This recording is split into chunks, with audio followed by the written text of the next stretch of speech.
বহু আকাঙ্ক্ষিত প্রেস ব্রিফিংয়ে বক্তব্য রাখবেন জামাত ইসলামী বাংলাদেশের সাবেক আমির মরহুম অধ্যাপক গোলাম আজম সাহেবের চতুর্থ পুত্র, বাংলাদেশ সেনাবাহিনীর সাবেক ব্রিগেডিয়ার জেনারেল আবদুল্লাহিল আমান আজমি, এনডিসি পিএসসি, যিনি দীর্ঘ ৮ বছর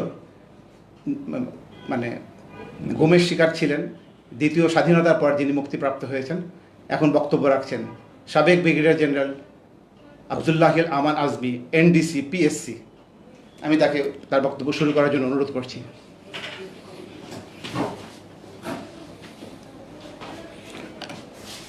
বিসমিল্লাহির রহমানির রহিম। আলহামদুলিল্লাহি রাব্বিল আলামিন, আসসালাতু ওয়াসসালামু আলা রাসূলিহিল কারীম। গণমাধ্যমে সম্মানিত ভাই বোনেরা এবং প্রিয় দেশবাসী, আসসালামু আলাইকুম ওয়া রাহমাতুল্লাহি ওয়া বারাকাতুহু। আমি আপনাদের সকলের কাছে প্রথমে ক্ষমা প্রার্থনা করছি। আমি প্রায় 25 দিন হলো মুক্তি পেয়েছি, কিন্তু আমার শারীরিক এবং মানসিক অবস্থার কারণে আমি এখনও চিকিৎসাধীন আছি। আমি এই বিলম্বের কারণে আপনারা অনেক প্রতীক্ষা করছেন, অনেক দিন থেকে অপেক্ষা করছেন। আমি জানি আমি আপনাদের কাছে আগে আসতে না পারায়, আগে আপনার সাথে কথা বলতে না পারায় আমি আমার ক্ষমা প্রার্থনা করছি। আপনারা আমাকে ক্ষমা করবেন। আমার আন্তরিক ইচ্ছা থাকা সত্ত্বেও আমি কথা বলতে পারিনি। এখনও আমার শারীরিকভাবে সম্পূর্ণ সুস্থ নয়, আমি চিকিৎসাধীন রয়েছি। তো আমি আমার সাধ্যমতো চেষ্টা করব আপনাদের সাথে আমার কথা তুলে ধরার। আমার বক্তব্যের শুরুতেই আমি এই দ্বিতীয় মুক্তিযুদ্ধের বীর শহীদদের প্রতি আমার সশ্রদ্ধ সালাম জানিয়ে আমার বক্তব্য শুরু করছি এবং স্বাধীনতায় শহীদদের আত্মার মাগফিরাত কামনা করছি। শোক সন্তপ্ত পরিবারের সদস্যদের প্রতি গভীর সমবেদনা প্রকাশ করছি এবং সরকারের কাছে আহ্বান জানাচ্ছি পরিবারদের যথাযথ ক্ষতিপূরণ প্রদানের জন্য। সেই সাথে আমি গভীর শ্রদ্ধার সাথে স্মরণ করছি আমাদের প্রথম মুক্তিযুদ্ধের শহীদ এবং বীর মুক্তিযোদ্ধাদের। এরপরে আমি আহত বীর মুক্তিযোদ্ধা যারা দ্বিতীয় মুক্তিযুদ্ধের মাধ্যমে দেশকে বিজয় এনেছেন তাদের প্রতি অভিনন্দন জানাচ্ছি। তাদের সুচিকিৎসার জন্য সরকারের কাছে আমি আহ্বান জানাচ্ছি। তাদের ক্ষতিপূরণের জন্য যা ব্যবস্থা করা দরকার সরকার প্রয়োজনীয় ব্যবস্থা দেবেন বলে আমি আশা করি। বৈষম্য বিরোধী ছাত্র আন্দোলনের বীর সেনানী সহ ছাত্র জনতার এই গণবিপ্লবের মাধ্যমে অর্জিত এই দ্বিতীয় স্বাধীনতার স্থপতিদের প্রতি আমার প্রাণ ঢালা অভিনন্দন। আপনাদের প্রতি আমার উপর আমার পরিবারের পক্ষ থেকে কৃতজ্ঞতা। আপনারাই আমাকে এই মৃত্যুকূপ থেকে বের করে নিয়ে এসেছেন। না হলে হয়তো আমাকে কতদিন এই মৃত্যুকূপে থাকতে হতো আল্লাহ জানে। আমার 29,794 ঘন্টার সেই নির্মম জীবন থেকে আপনারা আমাকে মুক্তি দিয়েছেন। এই জন্য আমি আপনাদেরকে আন্তরিক অভিনন্দন জানাই আমার পরিবারের পক্ষ থেকে। আপনাদের ঋণ শোধ আমি কোনোদিন শোধ করতে পারবো না। আমাদের দ্বিতীয় মুক্তিযুদ্ধের এই বীর শহীদরা এবং ছাত্র জনতা দেখিয়ে দিয়েছে বাংলাদেশ কি করতে পারে। বাংলাদেশ অপার সম্ভাবনা দেশ। এটা সমস্ত বিশ্বের কাছে, সমস্ত জালিমদের কাছে একটা বার্তা পৌঁছে দিয়েছে যে জালিমরা কোনো দিন স্থায়ী হতে পারে না, জুলুম কোনো দিন স্থায়ী হতে পারে না। সত্যের বিজয় অনিবার্য। আপনাদের মনে রাখতে হবে, বিজয় অর্জন করাই শেষ নয়। বিজয় অর্জন হচ্ছে বিজয় ধরে রাখা আরও কঠিন। আমাদের এই বিজয় নস্যাৎ করার জন্য চক্রান্ত এখনও চলছে। আপনারা দেখতে পাচ্ছেন প্রতিদিন কিছু না কিছু গণ্ডগোল করার চেষ্টা করছে। এগুলি সব ষড়যন্ত্রকারীদের পরিকল্পনা। আপনাদের এগুলো শক্ত হাতে দমন করতে হবে। আমাদের সবার এবারে সজাগ থাকতে হবে এবং সংঘবদ্ধভাবে ঐক্যবদ্ধভাবে তাদেরকে প্রতিহত করতে হবে। আমি এই মুহূর্তে বাংলাদেশ সেনাবাহিনীর সেনাপ্রধান জেনারেল ওয়াকারুজ্জামানকে আন্তরিক অভিনন্দন জানাই।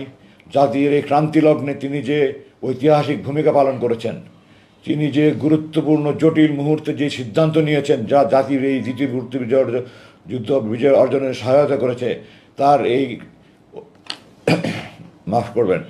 তার এই অবদান জাতি কৃতজ্ঞতার সাথে সারা জীবন মনে রাখবে। তার নাম ইতিহাসে স্বর্ণাক্ষরে লেখা থাকবে।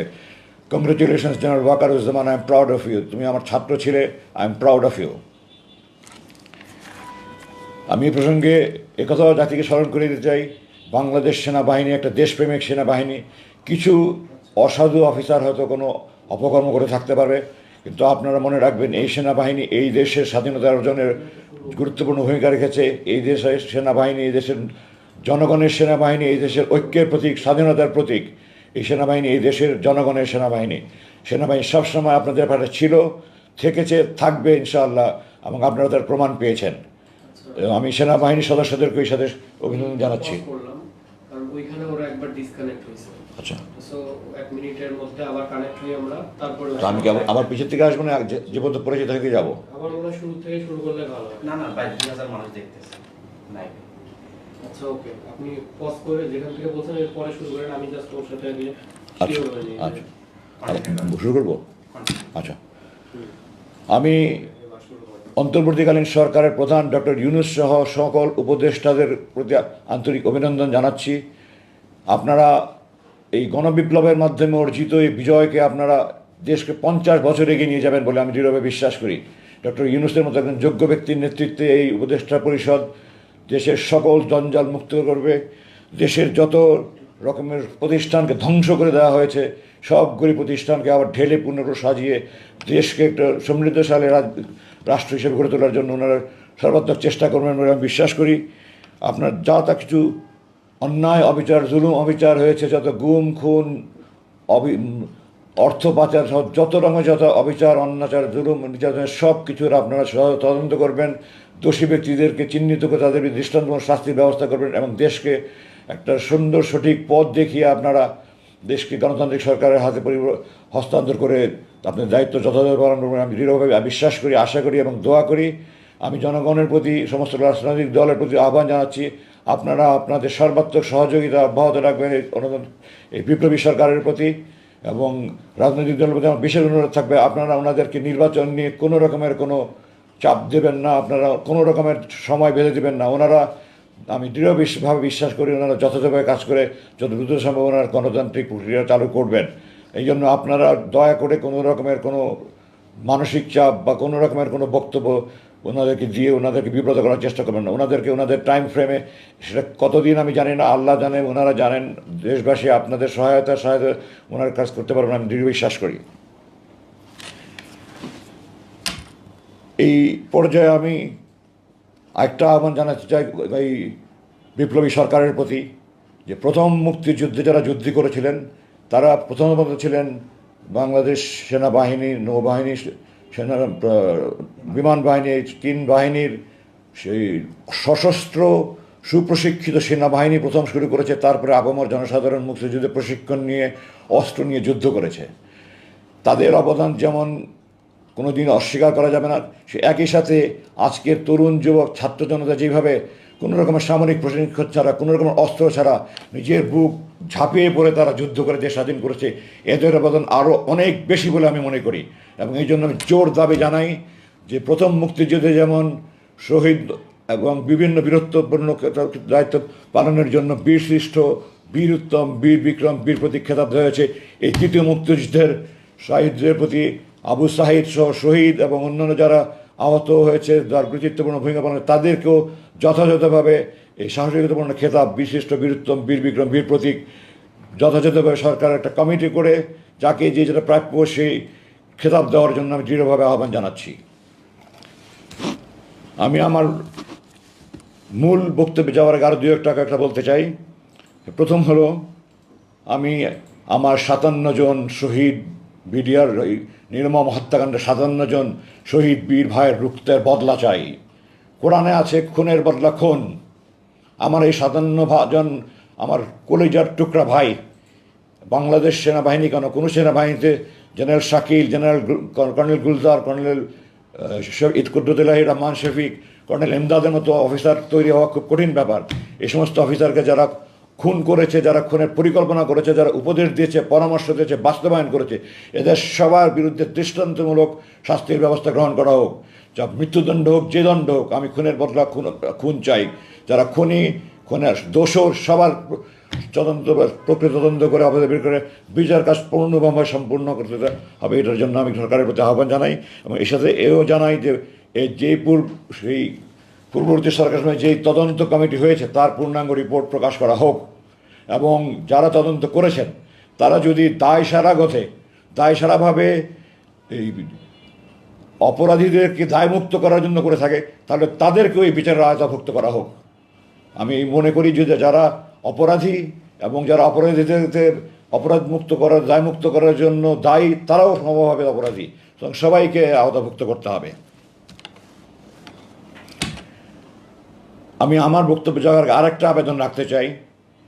বাংলাদেশ সেনাবাহিনীর শত শত অফিসার এই গত সরকারের নির্মম জুলুমের শিকার হয়েছে, তারা বরখাস্ত হয়েছে, অকালীন অবসর হয়েছে, তাদেরকে বিভিন্ন রকমের হয়রানিমূলক ব্যবস্থা আছে, এগুলি প্রত্যেকটার তদন্ত করা হোক এবং প্রত্যেকটা দোষী ব্যক্তিদের। জাস্ট 1 মিনিট একটা বিরতি দিলে ওরা ডিসকানেক্ট হচ্ছে, আবার কানেক্ট হচ্ছে। আপনি বললে শুরু করবো।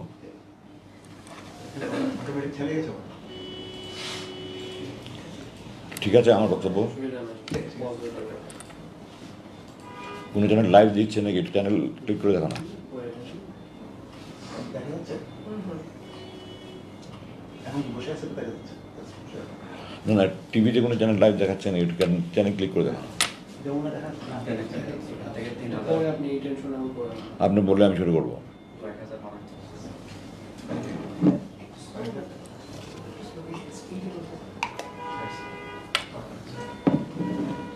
শব্দ প্রয়োগগুলো আর একটু আপনার কানেক্ট করুন, কানেক্ট করতেছি। আমি 8 বছর কথা বলি না, আমার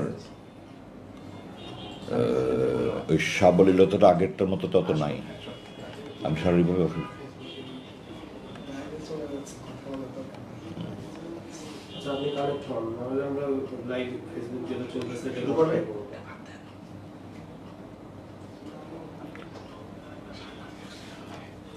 আপনি কানেক্ট হন।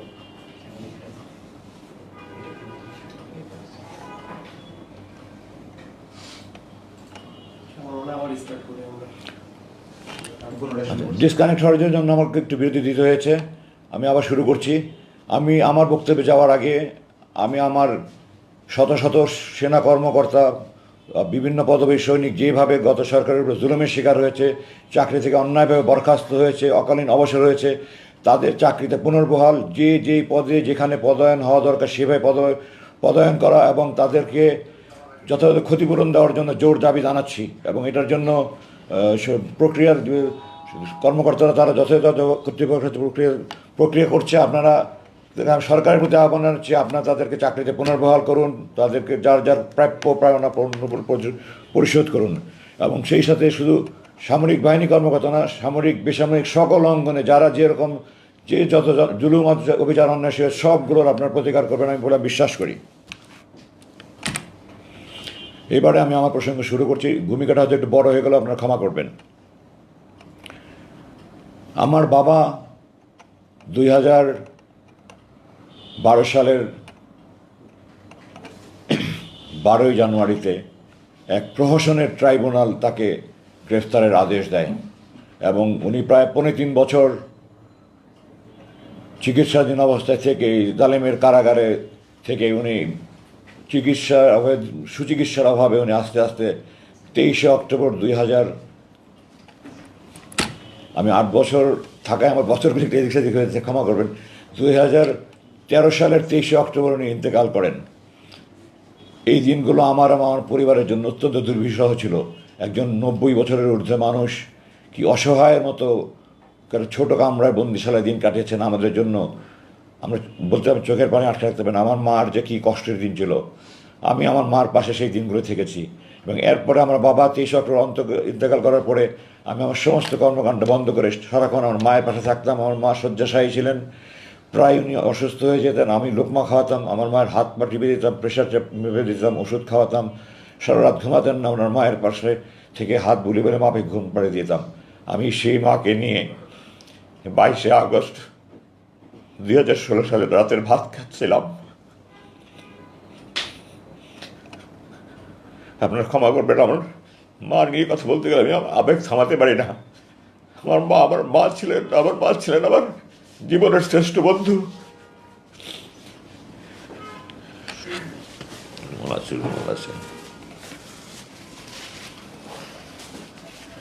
আমি আমার মার সাথে খেতে বসেছিলাম। এই সময় সরকারের গুন্ডা বাহিনী, আমি গুন্ডা বাহিনী এই জন্যই বলছি যে আইন প্রয়োগকারী সংস্থার লোক ওয়ারেন্ট ছাড়া, মামলা ছাড়া, ওয়ারেন্ট ছাড়া উঠিয়ে নিয়ে যাওয়া মানেই গুন্ডারদের কাজ। সুতরাং যেই করুক না কেন সে গুন্ডা, এবং এটা করেছে সরকারি যেই বাহিনী হোক, সরকারি গুন্ডা বাহিনী। সরকারি গুন্ডা বাহিনী আমার বাসায় আসে, এবং তাদের মধ্যে যাকে আমার একজন অফিসার বলে মনে হয়েছে, আমি 30 বছর একটা বাহিনীতে চাকরি করেছি, আমি পোশাক দেখলে বলতে পারি কে অফিসার, কে নিম্ন পদবীর কর্মকর্তা। তো যাকে আমার অফিসার বলে মনে হয়েছে, সে আমার সাথে অত্যন্ত দুর্ব্যবহার করেছে, আমাকে তুই করে কথা বলেছে, আমার সাথে চরম দুর্ব্যবহার করেছে। আমি তাদেরকে জানতে চেয়েছি আপনারা কারা, আপনাদের পরিচয় কী, আপনাদের পরিচয়পত্র দেখান। তারা আমার কথার জবাব দেয়নি। আমি বলেছি আপনারা আইন প্রয়োগের সংস্থা নাকি, আপনাদের আইন প্রয়োগের সংস্থা, আপনারা পরিচয়পত্র দেখান। কোনো জবাব দেয়নি।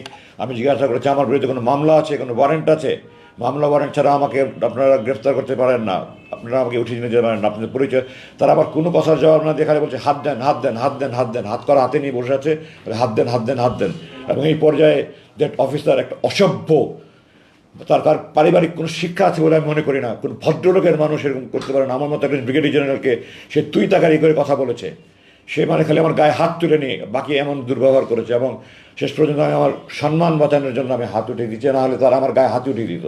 আমি হাত দিয়েছি, হাত বেঁধেছে, আমার চোখ বেঁধেছে, চোখ বেঁধে আমাকে নিচে গাড়িতে গিয়ে উঠিয়েছে, মাইক্রোবাসে নিয়ে উঠিয়েছে। এবং তখন পর্যন্ত আমি বলছি বারবার যে আমি সাবেক ব্রিগেডিয়ার জেনারেল, আমার জানার অধিকার আছে আপনারা কারা কেন নিচ্ছেন। তখন আমাকে তুই তাকারি করে কথা বলেছে, তোর সেনাবাহিনী, তোর এটা সেটা, এইভাবে কথা বলেছে আমাকে। তারপরে গাড়িতে নিয়ে আমাকে মুখোশ পরিয়েছে। তারপরে তারা আমাকে বাড়ি থেকে নিয়ে গেল। এখন আমি ফিরে এসে আরও যা জানতে পারছি সেটা হলো তারা আমার স্ত্রীর সাথে চরম দুর্ব্যবহার করেছে, তাকেও তারা উঠিয়ে নিয়ে যেতে চেয়েছিল এবং তার সাথে চরম দুর্ব্যবহার করেছে। তাকে এক পর্যায়ে গায়ে হাত দেওয়ার মতো অবস্থা হয়েছিল। সে আমার মার হাত জোরে ধরে বলেছে আমি একা যাবো না, নিতে হলে আমার মাকেও নিতে হবে। তারপরে তারা আমার মাকে তাকে আর কিছু বলেনি। কিন্তু আমার বাসার যুবতী কাজের মেয়ে, তার গায়ে হাত উঠিয়েছে। আমার বাসার যে দেখাশোনা করে আমাদের ম্যানেজার, তাকে মাঠের মধ্যে ফেলে তার বুকের উপরে লাফিয়েছে। বাসার যত সিকিউরিটি গার্ড ছিল, দারোয়ান ছিল, যত কর্ম ছিল, তাদেরকে নির্মমভাবে তারা নির্যাতন করেছে। আমার বাসা তছনছ করে তার আলমারি, বাক্স সব কিছু তারা ভেঙে চুরে, তারা মোবাইল, কম্পিউটার আর যা ইচ্ছা তারা নিয়ে গিয়েছে। আলমারি, স্টিলের আলমারিগুলো তারা ভেঙে ফেলেছে। এবং আমাদের বাসার রাস্তাটা একটা 200 গজের গলির সামনে বন্ধ। মহল্লা কমিটি তারা সিসিটিভি দিয়ে আমাদের পুরো এলাকাটা কাভার করা আছে। তারা সিসি ক্যামেরাগুলি সব ভেঙেছে, যেখানে রেকর্ডার আছে সেই বাসায় গিয়ে দরজা ভেঙে তারা রেকর্ডার নিয়ে গিয়েছে এবং সমস্ত এলাকার একটা ত্রাসের সৃষ্টি করে তারা আমাকে নিয়ে চলে গেল। প্রায় আমার চোখ বাঁধা, মুখ বাঁধা, মুখোশ পরা, আমার তো জানার কোনো উপায় নেই আমাকে কোথায় নিয়ে যাচ্ছে। ডানে বামে করে প্রায় ঘন্টাতে ড্রাইভ করে আমাকে একটা রুমে নিয়ে গেল। রুমে নিয়ে গিয়ে আমাকে তারা চোখ হাত খুলে দিল এবং আমাকে একটা পায়জামা দিল, একটা লুঙ্গি দিল, বলে আপনার কাপড় পাল্টে দেন। তো আমি কাপড় পাল্টিয়ে ওগুলো দিয়ে দিই। আমার প্যান্ট শার্ট পরানো ছিল, ওগুলো দিয়ে দিলাম। আমাকে আমার পরনে একটা স্যান্ডেল ছিল, যেটা আমার বাবা পরতেন, আমার বাবার স্মৃতিস্বরূপ আমি স্যান্ডেলটা পরতাম। তারা আমাকে একজন স্যান্ডেল দিল, আমার স্যান্ডেলটা নিয়ে যেতে দিল। আমি স্যান্ডেল নিতে দিই না, আমি বলেছি না এটা আমার বাবার স্মৃতি, আমি এটা দেবো না। তারা অনেক জোরাজোরি করেছে, আমি বলছি না আপনারা দেবো না, আপনারা যা করতে পারেন, আমি আমার স্যান্ডেল দেবো না, এটা আমার বাবার স্মৃতি। তো শেষ পর্যন্ত তারা আমাকে স্যান্ডেল রাখতে দিয়েছে। তারপর আমাকে খাবার দিয়েছে তারা, এক প্যাকেট বিরিয়ানি। তখন কি বিরিয়ানি খাওয়ার মতো কোনো মানুষ সাথে থাকে? আমি খাবারের তো খেতে খাইনি তখন পর্যন্ত, আর বিরিয়ানি তো কেন, আমি তো তখন মৃত্যুর আশঙ্কা করছি। আমি গাড়িতে তাদের জিজ্ঞাসা করেছিলাম আপনারা কি আমাকে ক্রস ফায়ারের জন্য নিয়ে যাচ্ছেন? তো আমার পাশে থেকে একজন বললো না, আমাদের উপরস্থ কর্তৃপক্ষ আপনাদের কথা বলবে, কথা বলা শেষ হলে আপনাকে দিয়ে যাবো আমরা। রাতে আমাকে দিয়ে গেল। আমি নামাজ আসার আগে পড়েছিলাম। ভোর রাতের দিকে আমি টয়লেটে গিয়ে তাহাজ্জুদ অজু করে সে তাহাজ্জুদ নামাজ পড়লাম, ফজর নামাজ পড়লাম। আমার রুম থেকে আমাকে টয়লেটে নিয়ে যাওয়ার পথে প্রায় 50 কদম যেতে হতো। আমার 2 হাত বেঁধে, চোখ বেঁধে, তারপর মুখোশ পরিয়ে আমাকে নিয়ে যেত। টয়লেটের ভিতরে গিয়ে খুলে দিত, বাইরে দিয়ে তারা স্টিলের দরজা বন্ধ করে তালা মেরে রাখতো। আমার কাজ শেষ হয়ে আমি নক করলে তারা দরজা খুলে এসে আবার চোখ বেঁধে, হাত বেঁধে, মুখোশ পরিয়ে নিয়ে আসতো। রুমে এসে আমি তাহাজ্জুদ পড়লাম। তাহাজ্জুদ পড়ে আল্লাহর কাছে খুব কান্নাকাটি করলাম। আর সারা রাত তুমি এই আতঙ্কে আছে। একটা আপায়ের আওয়াজ শুনলে আমি মনে করছি এই বুঝে আমাকে ক্রস ফায়ার নিয়ে যাচ্ছে, এই বুঝে আমার ক্রস ফায়ার নিয়ে যাচ্ছে। তো আমাদের সে গুম মানে তো ক্রস ফায়ার, এটাই চিরাচরিত হয়ে আসছে। সারা রাত আমি তাহাজ্জুদে আল্লাহর কাছে চোখের পানি ফেলে কান্না করলাম, আল্লাহ এই নামাজ যদি আমার শেষ নামাজ হয়, আর জালেমরা যদি আজকে আমাকে, তো জালেমদের হাতে আমার মৃত্যু রেখে থাকো, তুমি আমাকে শহীদের মর্যাদা দিও। আর আমার লাশ যেন কুকুর বিড়াল না খায় আল্লাহ। আমার লাশটা অক্ষত অবস্থা আমার স্ত্রী সন্তানদের কাছে পৌঁছে দিও। আমি তাহাজ্জুদের ফজরের নামাজ পড়ে দোয়া পড়ে বিছানায় শুনলাম, চোখে তো ঘুম আসে না।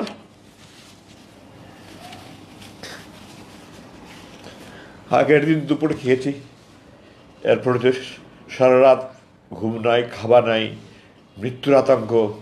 পরের দিন সকালে নাস্তা দিয়েছিল আমাকে, চা পড়ার ডিম ভাজি।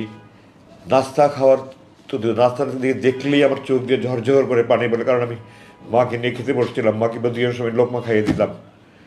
আমি বললাম এগুলো নিয়ে যান, আমি খাবো না। এরপরে 12টার দিকে হঠাৎ করে আমার মনে হলো আমার হাত পা সব খিঁচুনি আসছে, আমার মনে হলো আমি যেন মরে যাচ্ছি, আমার চোখ মুখ অন্ধকার হয়ে আসছে। আমি চিৎকার চেঁচামেচি শুরু করলাম। এরপরে আমি আর কিছু বলতে পারবো না। কতক্ষণ পরে আমার হুশ আসছে আমি বলতে পারবো না। আমি দেখলাম আমাকে আগে যে রুম নিয়েছিল তাতে অন্য আরেকটা রুমে, এবং আমার হাতে স্যালাইন দেওয়া। এবং এখন একজন আমাকে বলল যে আপনি অজ্ঞান হয়ে গিয়েছিলেন, এখন আপনাকে ওষুধ দিয়ে, আপনার প্রেশার খুব বেড়ে গিয়েছিল, আপনাকে প্রেশারের ওষুধ এবং ঘুমের ওষুধ দিয়ে আপনার ঘুম পাড়িয়ে রাখা হয়েছিল। যাই হোক, এভাবে প্রায় 6 দিন বা 7 দিন, আমার ঠিক মনে নেই, আমার এই অবস্থায় কাটতো। আমি যখন টয়লেটে যেতাম তখন ক্যানারা লাগানো ছিল, ওটা খুলে দিত, আমি টয়লেটে যেতাম। খাবার দিত আমাকে 3 বেলা খাবার যাই দিত। রান্নার এত মান দেখলে আমার আমার রান্নার ব্যাপারে আমার চেহারা দেখে আমার খেতে ইচ্ছে হতো না। আর চোখের খাবার সামনে বসলেই আমার চোখ দিয়ে ঝরঝর করে পানি পড়তো। আমি খাবো কি? 6-7 দিন আমি বলতে গেলে না খাওয়াই, শুধু একটু চা খেতাম বা একটু পরোটা একটু পোড়া টুকরা খেতাম, সাদা ভাত 2-1 লোকমা খেতাম। এভাবেই আমার 6-7 দিন গেল, স্যালাইনের উপরে ছিলাম। তারপরে 6-7 দিন পরে আমাকে প্রথম যে রুমে নিয়ে গিয়েছিল আবার সেই রুমে নিয়ে আসলো। তারপরে থেকে আমি প্রতিদিনই বলছি, আপনারা বলছেন যে আমাকে আপনাদের অপরস্থ কর্তৃপক্ষ কথা বলবে, কোথায় তারা আসে না কেন? আসবে, ওনাদের সময় হলে আসবে, ওনাদের সময় হবে। আসলে এইভাবে দিন ঝুলতে থাকলো। আমার তো খাওয়া দাওয়া কিছুই নাই। আস্তে আস্তে আমি শুকিয়ে যেতে থাকলাম। দাঁড়িয়ে নামাজ পড়ে আমার ক্ষমতা হারিয়ে ফেললাম, বসে নামাজ পড়া শুরু করলাম। পরে 1 মাস প্রায় না খাওয়া আমি, এই অবস্থায় এক পর্যায়ে আমি শুয়ে নামাজ পড়তে শুরু করলাম। আমি বসে নামাজ পড়ার আমার ক্ষমতা ছিল না। ঠিক 1 মাস পরের ঘটনা, 22শে আগস্ট রাতে নিয়ে গেল। 21শে আগস্ট রাত 11টা 50-এ আমাকে একজন এসে বলল যে আপনার সাথে আমাদের বড় ভাই কথা বলবে। তো বড় ভাই শব্দটা আমি প্রথম শুনলাম ওখানে। আমি বললাম বড় ভাই মানে আমাদের উপরস্থ কর্তৃপক্ষ। তো আমি বললাম তো বাংলাদেশের সকল ব্যাংক, বিমা প্রতিষ্ঠান, স্কুল কলেজ সবখানে তো উপরস্থ স্যার বলে, আপনারা কি বড় ভাই বলে আমাকে বোঝাতে চাচ্ছেন যে আপনার বেসামরিক প্রতিষ্ঠান? আমি 30 বছর একটা বাহিনীতে কাজ করেছি, এই ধরনের কাজ কি কোনো বেসামরিক প্রতিষ্ঠান করে? আপনারা আমাকে কি গর্ধব পেয়েছেন? যাই হোক, আমার রুম বন্ধ করে অন্ধকার করে দিল। অন্ধকার করে দিয়ে টর্চ লাইট নিয়ে একজন আসলেন। আমি তো তার চেহারা কিছু দেখার সুযোগ নেই, রুম অন্ধকার। আমার মাথার পিছনে উনি একটা চেয়ার নিয়ে বসলেন, বসে আমাকে বললেন খুব সংক্ষিপ্ত কথা, একটা অঘটন ঘটনের আশঙ্কায় আপনাকে আটক করা হয়েছিল, সে আশঙ্কাটা কেটে গেছে, আপনাকে এখন মুক্তি দেওয়ার সিদ্ধান্ত হয়েছে। আমি বলছি 21শে সেপ্টেম্বর রাত 11টা 50 কথা। আপনাকে এখন মুক্তির সিদ্ধান্ত নেওয়া হয়েছে। তো আমি বললাম আমাকে মুক্তির জন্য কি আমার দিন গুনবো না ঘন্টা গুনবো? তো উনি বললেন যে আপনি একজন সেনাবাহিনীর সাবেক জেনারেল, আপনি জানেন আপনার সিদ্ধান্ত তো সর্বোচ্চ পর্যায় থেকে আসবে, আমার মতো ব্যক্তির পক্ষে এটা সিদ্ধান্ত দেওয়া সম্ভব না। এই কথা বলে উনি চলে গেলেন। এরপর থেকে আমি দিন গুনছি, কেউ মুক্তির কথা বলে না, কিছুই বলে না। প্রতিদিন দোয়া করি, নামাজ পড়ি, দোয়া করি, চোখের পানি ফেলে কান্নাকাটি করি, কোনো কথা নেই। 19শে সেপ্টেম্বর মানে আরও প্রায় মাসখানেক পরে, 19শে অক্টোবর প্রথম কয়েকজন অফিসার আসলো। আমাকে তখন রুম থেকে চোখ বেঁধে, হাত বেঁধে, মুখে পরিয়ে ওখানে একটা রুমে নিয়ে গেলো। এটা তাদের ইন্টারোগেশন রুম, মানে কয়েকটা রুম আছে তাদের ইন্টারোগেশন রুম। এবং ওখানে অন্যান্য বন্দীদেরকে তারা অনেক নির্যাতন করে। আল্লাহর রহমত যে আমাকে তারা আমাকে শারীরিক নির্যাতন করেনি। তো আমাকে তারা আমার নামটা অনেক কিছু জিজ্ঞাসা করলো। তারপরে আমার সাথে বিভিন্ন অফিসারের পরিচয় ছিল, তাদের সাথে আপনার কী পরিচয়, অমুকের সাথে আপনার কী পরিচয়, অমুকের সাথে আপনার কী পরিচয়, কীভাবে চিনেন। তো স্বাভাবিকভাবেই এই সরকারে যারা জুলুম নির্যাতনের শিকার হয়েছে তারাই আমার সাথে বেশি যোগাযোগ করেছে, কারণ আমি একজন জুলুম নির্যাতনের শিকার। তো আপনার সাথে তো সব সরকার বিরোধী লোকের সাথে যোগাযোগ দেখা যায়, আমাকে তারা বলছে। তো আমি বললাম যে আমরা সেনাবাহিনীতে কে সরকারকে বেসরকারি আমরা এটা কখনো দেখি না। সেনাবাহিনীতে কোনো দল নাই, সেনাবাহিনীর সবাই আমরা ভাই, আমরা সবাইকে ভাইয়ের মতো মনে করি, আমরা সেইভাবে যোগাযোগ করি। কে কী দল করে আমরা সেনাবাহিনীদের দেখি না। সুতরাং আপনারা যারা বলছেন এটা আপনাদের কল্পনাপ্রসূত। আমার সাথে এই ধরনের কারণ এই ধরনের বিরোধী করার বড়ের জন্য এগুলি হিসাব করে আমরা যোগাযোগ করি না। আমি অমুকের সাথে অমুক জায়গায় চাকরি করেছি, অমুক সাথে অমুক জায়গায় চাকরি করেছি, আমি সমস্ত বিবরণ দিলাম। 19 তারিখে কিছুক্ষণ জিজ্ঞাসাবাদ করে তারা চলে গেল। আবার 3 দিন পরে 22শে অক্টোবর আবার তারা আসলো, আবার একই ধরনের প্রশ্ন। এটা একটা আপনার ইন্টারোগেশনের একটা পদ্ধতি, যে একই প্রশ্ন বারবার করা, যেন কোনো যদি আমার বক্তব্যে বেশ কম হয় তাহলে তারা বুঝতে পারে যে মিথ্যার আশ্রয় নিচ্ছে, তখন ওটা নিয়ে তারা আমাকে বারবার জিজ্ঞাসা করবে। তো সত্য বললে তো আর বারবার জিজ্ঞাসা করলে, 100 বার জিজ্ঞাসা করলেও কোনো সমস্যা নেই। ইংরেজিতে বলে যে the most difficult part of telling a lie is that you have to remember what you said the first time. প্রথমে যেটা বলেছিল যদি মনে রাখতে না পারি তাহলে আমি দ্বিতীয়বার উল্টাপাল্টা বললে মিথ্যা হতে হবে। তো আমি যদি মিথ্যা না বলি তো আমার তো এটা মনে রাখার কোনো দরকার নেই। তো আমি দ্বিতীয়বার আমি যা জিজ্ঞাসা করলো একই কথা মনে রেখে একই প্রশ্ন করলো। এরপরে দীর্ঘদিন পর জিজ্ঞাসা করেন, আমি তাদের বললাম আপনারা কতদিন আমাকে এভাবে আটকে রাখবেন, বলে আপনারা থাকেন আর আরও কিছু জিজ্ঞাসাবাদ করবো। 7ই ডিসেম্বর আমাকে তৃতীয়বার তারা জিজ্ঞাসাবাদ করলো, আগের প্রশ্নগুলি, কিন্তু এই প্রশ্ন এবার কিছু ব্যতিক্রম ধর্মীয় প্রশ্ন ছিল। এখানে তারা আমাকে হঠাৎ করে বলল, আপনি ভারতের বিরুদ্ধে ফেসবুকে এত সোচ্চার কেন? আমি এখন একটু পিছনে দিয়ে ফিরে যেতে চাই। আমি আমার শরীরের প্রতিটা অনুপরমাণু, শিরা উপসার, লম্কুর, রক্তবিন্দু, সমস্ত অস্থিমজ্জা, খাঁটি দেশপ্রেমিক আপাদমস্তক সৈনিক, আমি দেশের জন্য জীবন দেওয়ার জন্য শপথ নিয়েছি, আমি যোগদান করেছি, আমি এখনও প্রস্তুত দেশের জন্য জীবন দেওয়ার জন্য। তো আমি বলেছি যে আমাকে যে খুব ভারতের বিরুদ্ধে ফেসবুক এত সোচ্চার কেন? তো আমি বললাম ভারতের বিরুদ্ধে ফেসবুকে সোচ্চার হওয়া যদি বেআইনি হয় তাহলে আপনারা আমাকে আটকে রেখেছেন কেন, বিচার বহির্ভূত হবে, আমাকে সে আইনে মামলা দিচ্ছেন না কেন? আর আমি স্বাধীনতা যুদ্ধের পর থেকে, আমি 2016 সালে 7ই ডিসেম্বরের কথা বলছি, তখন স্বাধীনতার 45 বছর প্রায়। আমি বলছি আমি স্বাধীনতার পরে 45 বছরে ভারতকে বন্ধু হিসাবে দেখিনি, আমি ভারতকে একটা বন্ধু প্রতিবেশী রাষ্ট্র হিসেবে দেখতে চাই। আমাদের ফরেন পলিসি হলো, আমাদের পররাষ্ট্রনীতি হলো friendship to all, malice two নান। সবার সাথেই বন্ধুত্ব, কারোর সাথে বৈরিতা না করে। আমি আমার সকল প্রতিবেশীকে বন্ধু রাষ্ট্র হতে পেতে চাই, কিন্তু বন্ধুত্ব কখনো একতরফা হয় না। আমি আপনাকে বন্ধুর মতো ভালোবেসে যাব, আপনি আমাকে চর থাপ্পড় লাথি মারবেন, এটা কোনোদিন বন্ধুত্ব হয় না। তো আমি দেখেছি তারা আমাদের সমস্ত নদীতে বাদ দিয়ে, ফারাক্কাবাদের মতো বাদ দিয়ে, যখন আমাদের পানির দরকার তারা আমাদের খরা তৈরি করছে, আর যখন আমাদের দেশে বন্যা তখন তারা বাদ করে দিয়ে, আপনারা এখন দেখতে পাচ্ছেন, আজকে দেখতে পাচ্ছেন কি হচ্ছে আমাদের এই পূর্বাঞ্চলীয় জেলাগুলিতে, কীভাবে লাখ লাখ মানুষ আজকে কষ্ট স্বীকার করছে। আমি 2009 সালে আমাকে বরখাস্ত করার পর থেকে আমি এই কাজ করছি। আমার বরখাস্ত প্রসঙ্গে আমি একটু পরে আসছি। 2009 সালে কীভাবে আমাকে বরখাস্ত করলেন আমি একটু পরে আসছি। তো আমি তখন থেকে আমি ভারতের বিরুদ্ধে ফেসবুকে সোচ্চার ছিলাম। আমার বোন ফেলানির লাশ 24 ঘন্টা তার কাটা ঝুলেছিল, আমার এখন বুক ফেটে যায়। 2 দিন পর পরে আমার ভাই বোনদেরকে বর্ডারে গুলি করে মারছে, কোনো প্রতিবাদ নাই। তারা আমাদের চারিদিকে তার কাটা ভাড়া দিয়ে রেখেছে, ওয়াচ টাওয়ার বানিয়ে রেখে, ডগ বানিয়ে তারা আমাদের বাণিজ্যিক বৈষম্য তৈরি করে রেখেছে। এগুলোর কোনো প্রতিবাদ নাই, কেউ কিছু বলে না। আমি আমার প্রতিজ্ঞা ছিল, আমার পণ ছিল, আমার জেহাদ ছিল, আমি আমার দেশের পক্ষে আমার জীবন যে আমি যা কিছু বলে যাব।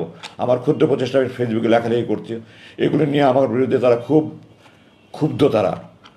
আমি বিস্মিত যে বাংলাদেশের কোনো একটা বাহিনী, যে কোনো বাহিনী হোক, তারা ভারতের বিরুদ্ধে আমি যদি ক্ষোভ প্রকাশ করে থাকি, তাদের এত ক্ষুব্ধ হওয়ার কী আছে? তারা কি ভারতপ্রেমী? তারা ভারতপ্রেমী না হলে তাদের কেন এত ক্ষোভ হবে? আমি আশ্চর্য হই না যে বিগত সরকার যাদেরকে ব্যবহার করেছে, সেই স্বার্থান্বেষী মহল, তারাও সরকারের দ্বারা প্রভাবিত, তারাও ভারতপ্রেমী ছিল, নাহলে তারা আমার বিরুদ্ধে ক্ষুব্ধ প্রতিক্রিয়া ব্যক্ত করতো না। আমি এই প্রসঙ্গে আরেকটু পূর্বে ফিরে যেতে চাই।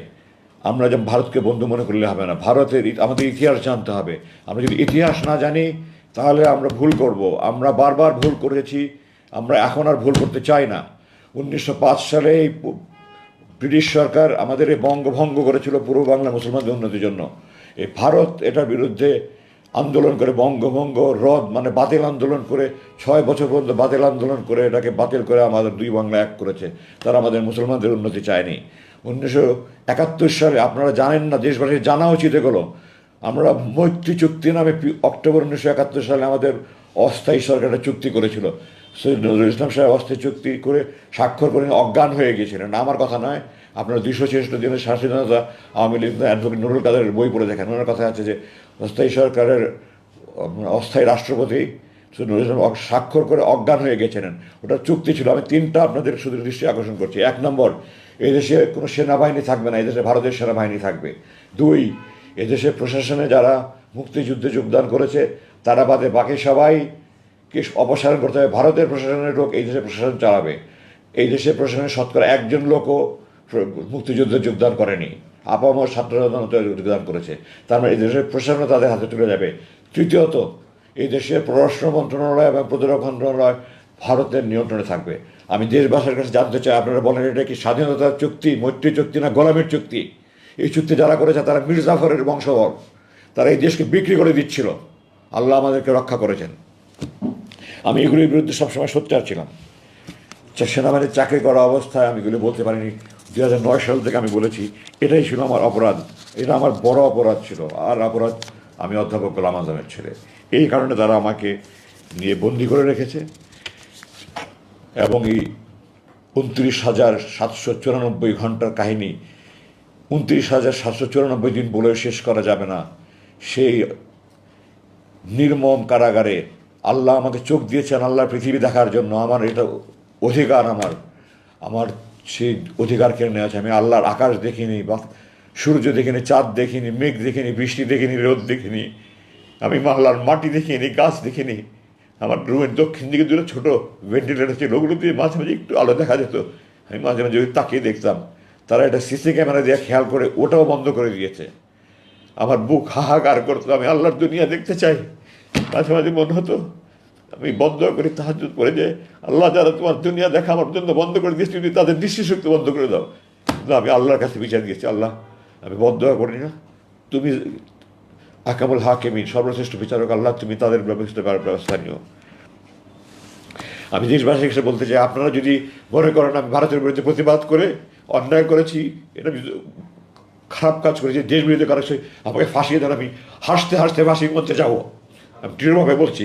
আর যদি আপনারা মনে করেন আমি দেশপ্রেমিক হিসেবে সঠিক কাজ করেছি, তাহলে যারা আমার উপরে জুলুম করছে তাদের বিরুদ্ধে আমি সরকারের কাছে বিচার চাই, আপনাদের কাছে বিচার চাই। আপনারা এদেরকে খুঁজে বের করুন, এদেরকে একটা একটা করে বিচার করে তাদের যদি যার যে প্রাপ্য শাস্তি তা সেই শাস্তি প্রাপ্য দেবে, সরকারের কাছে আহ্বান জানাই।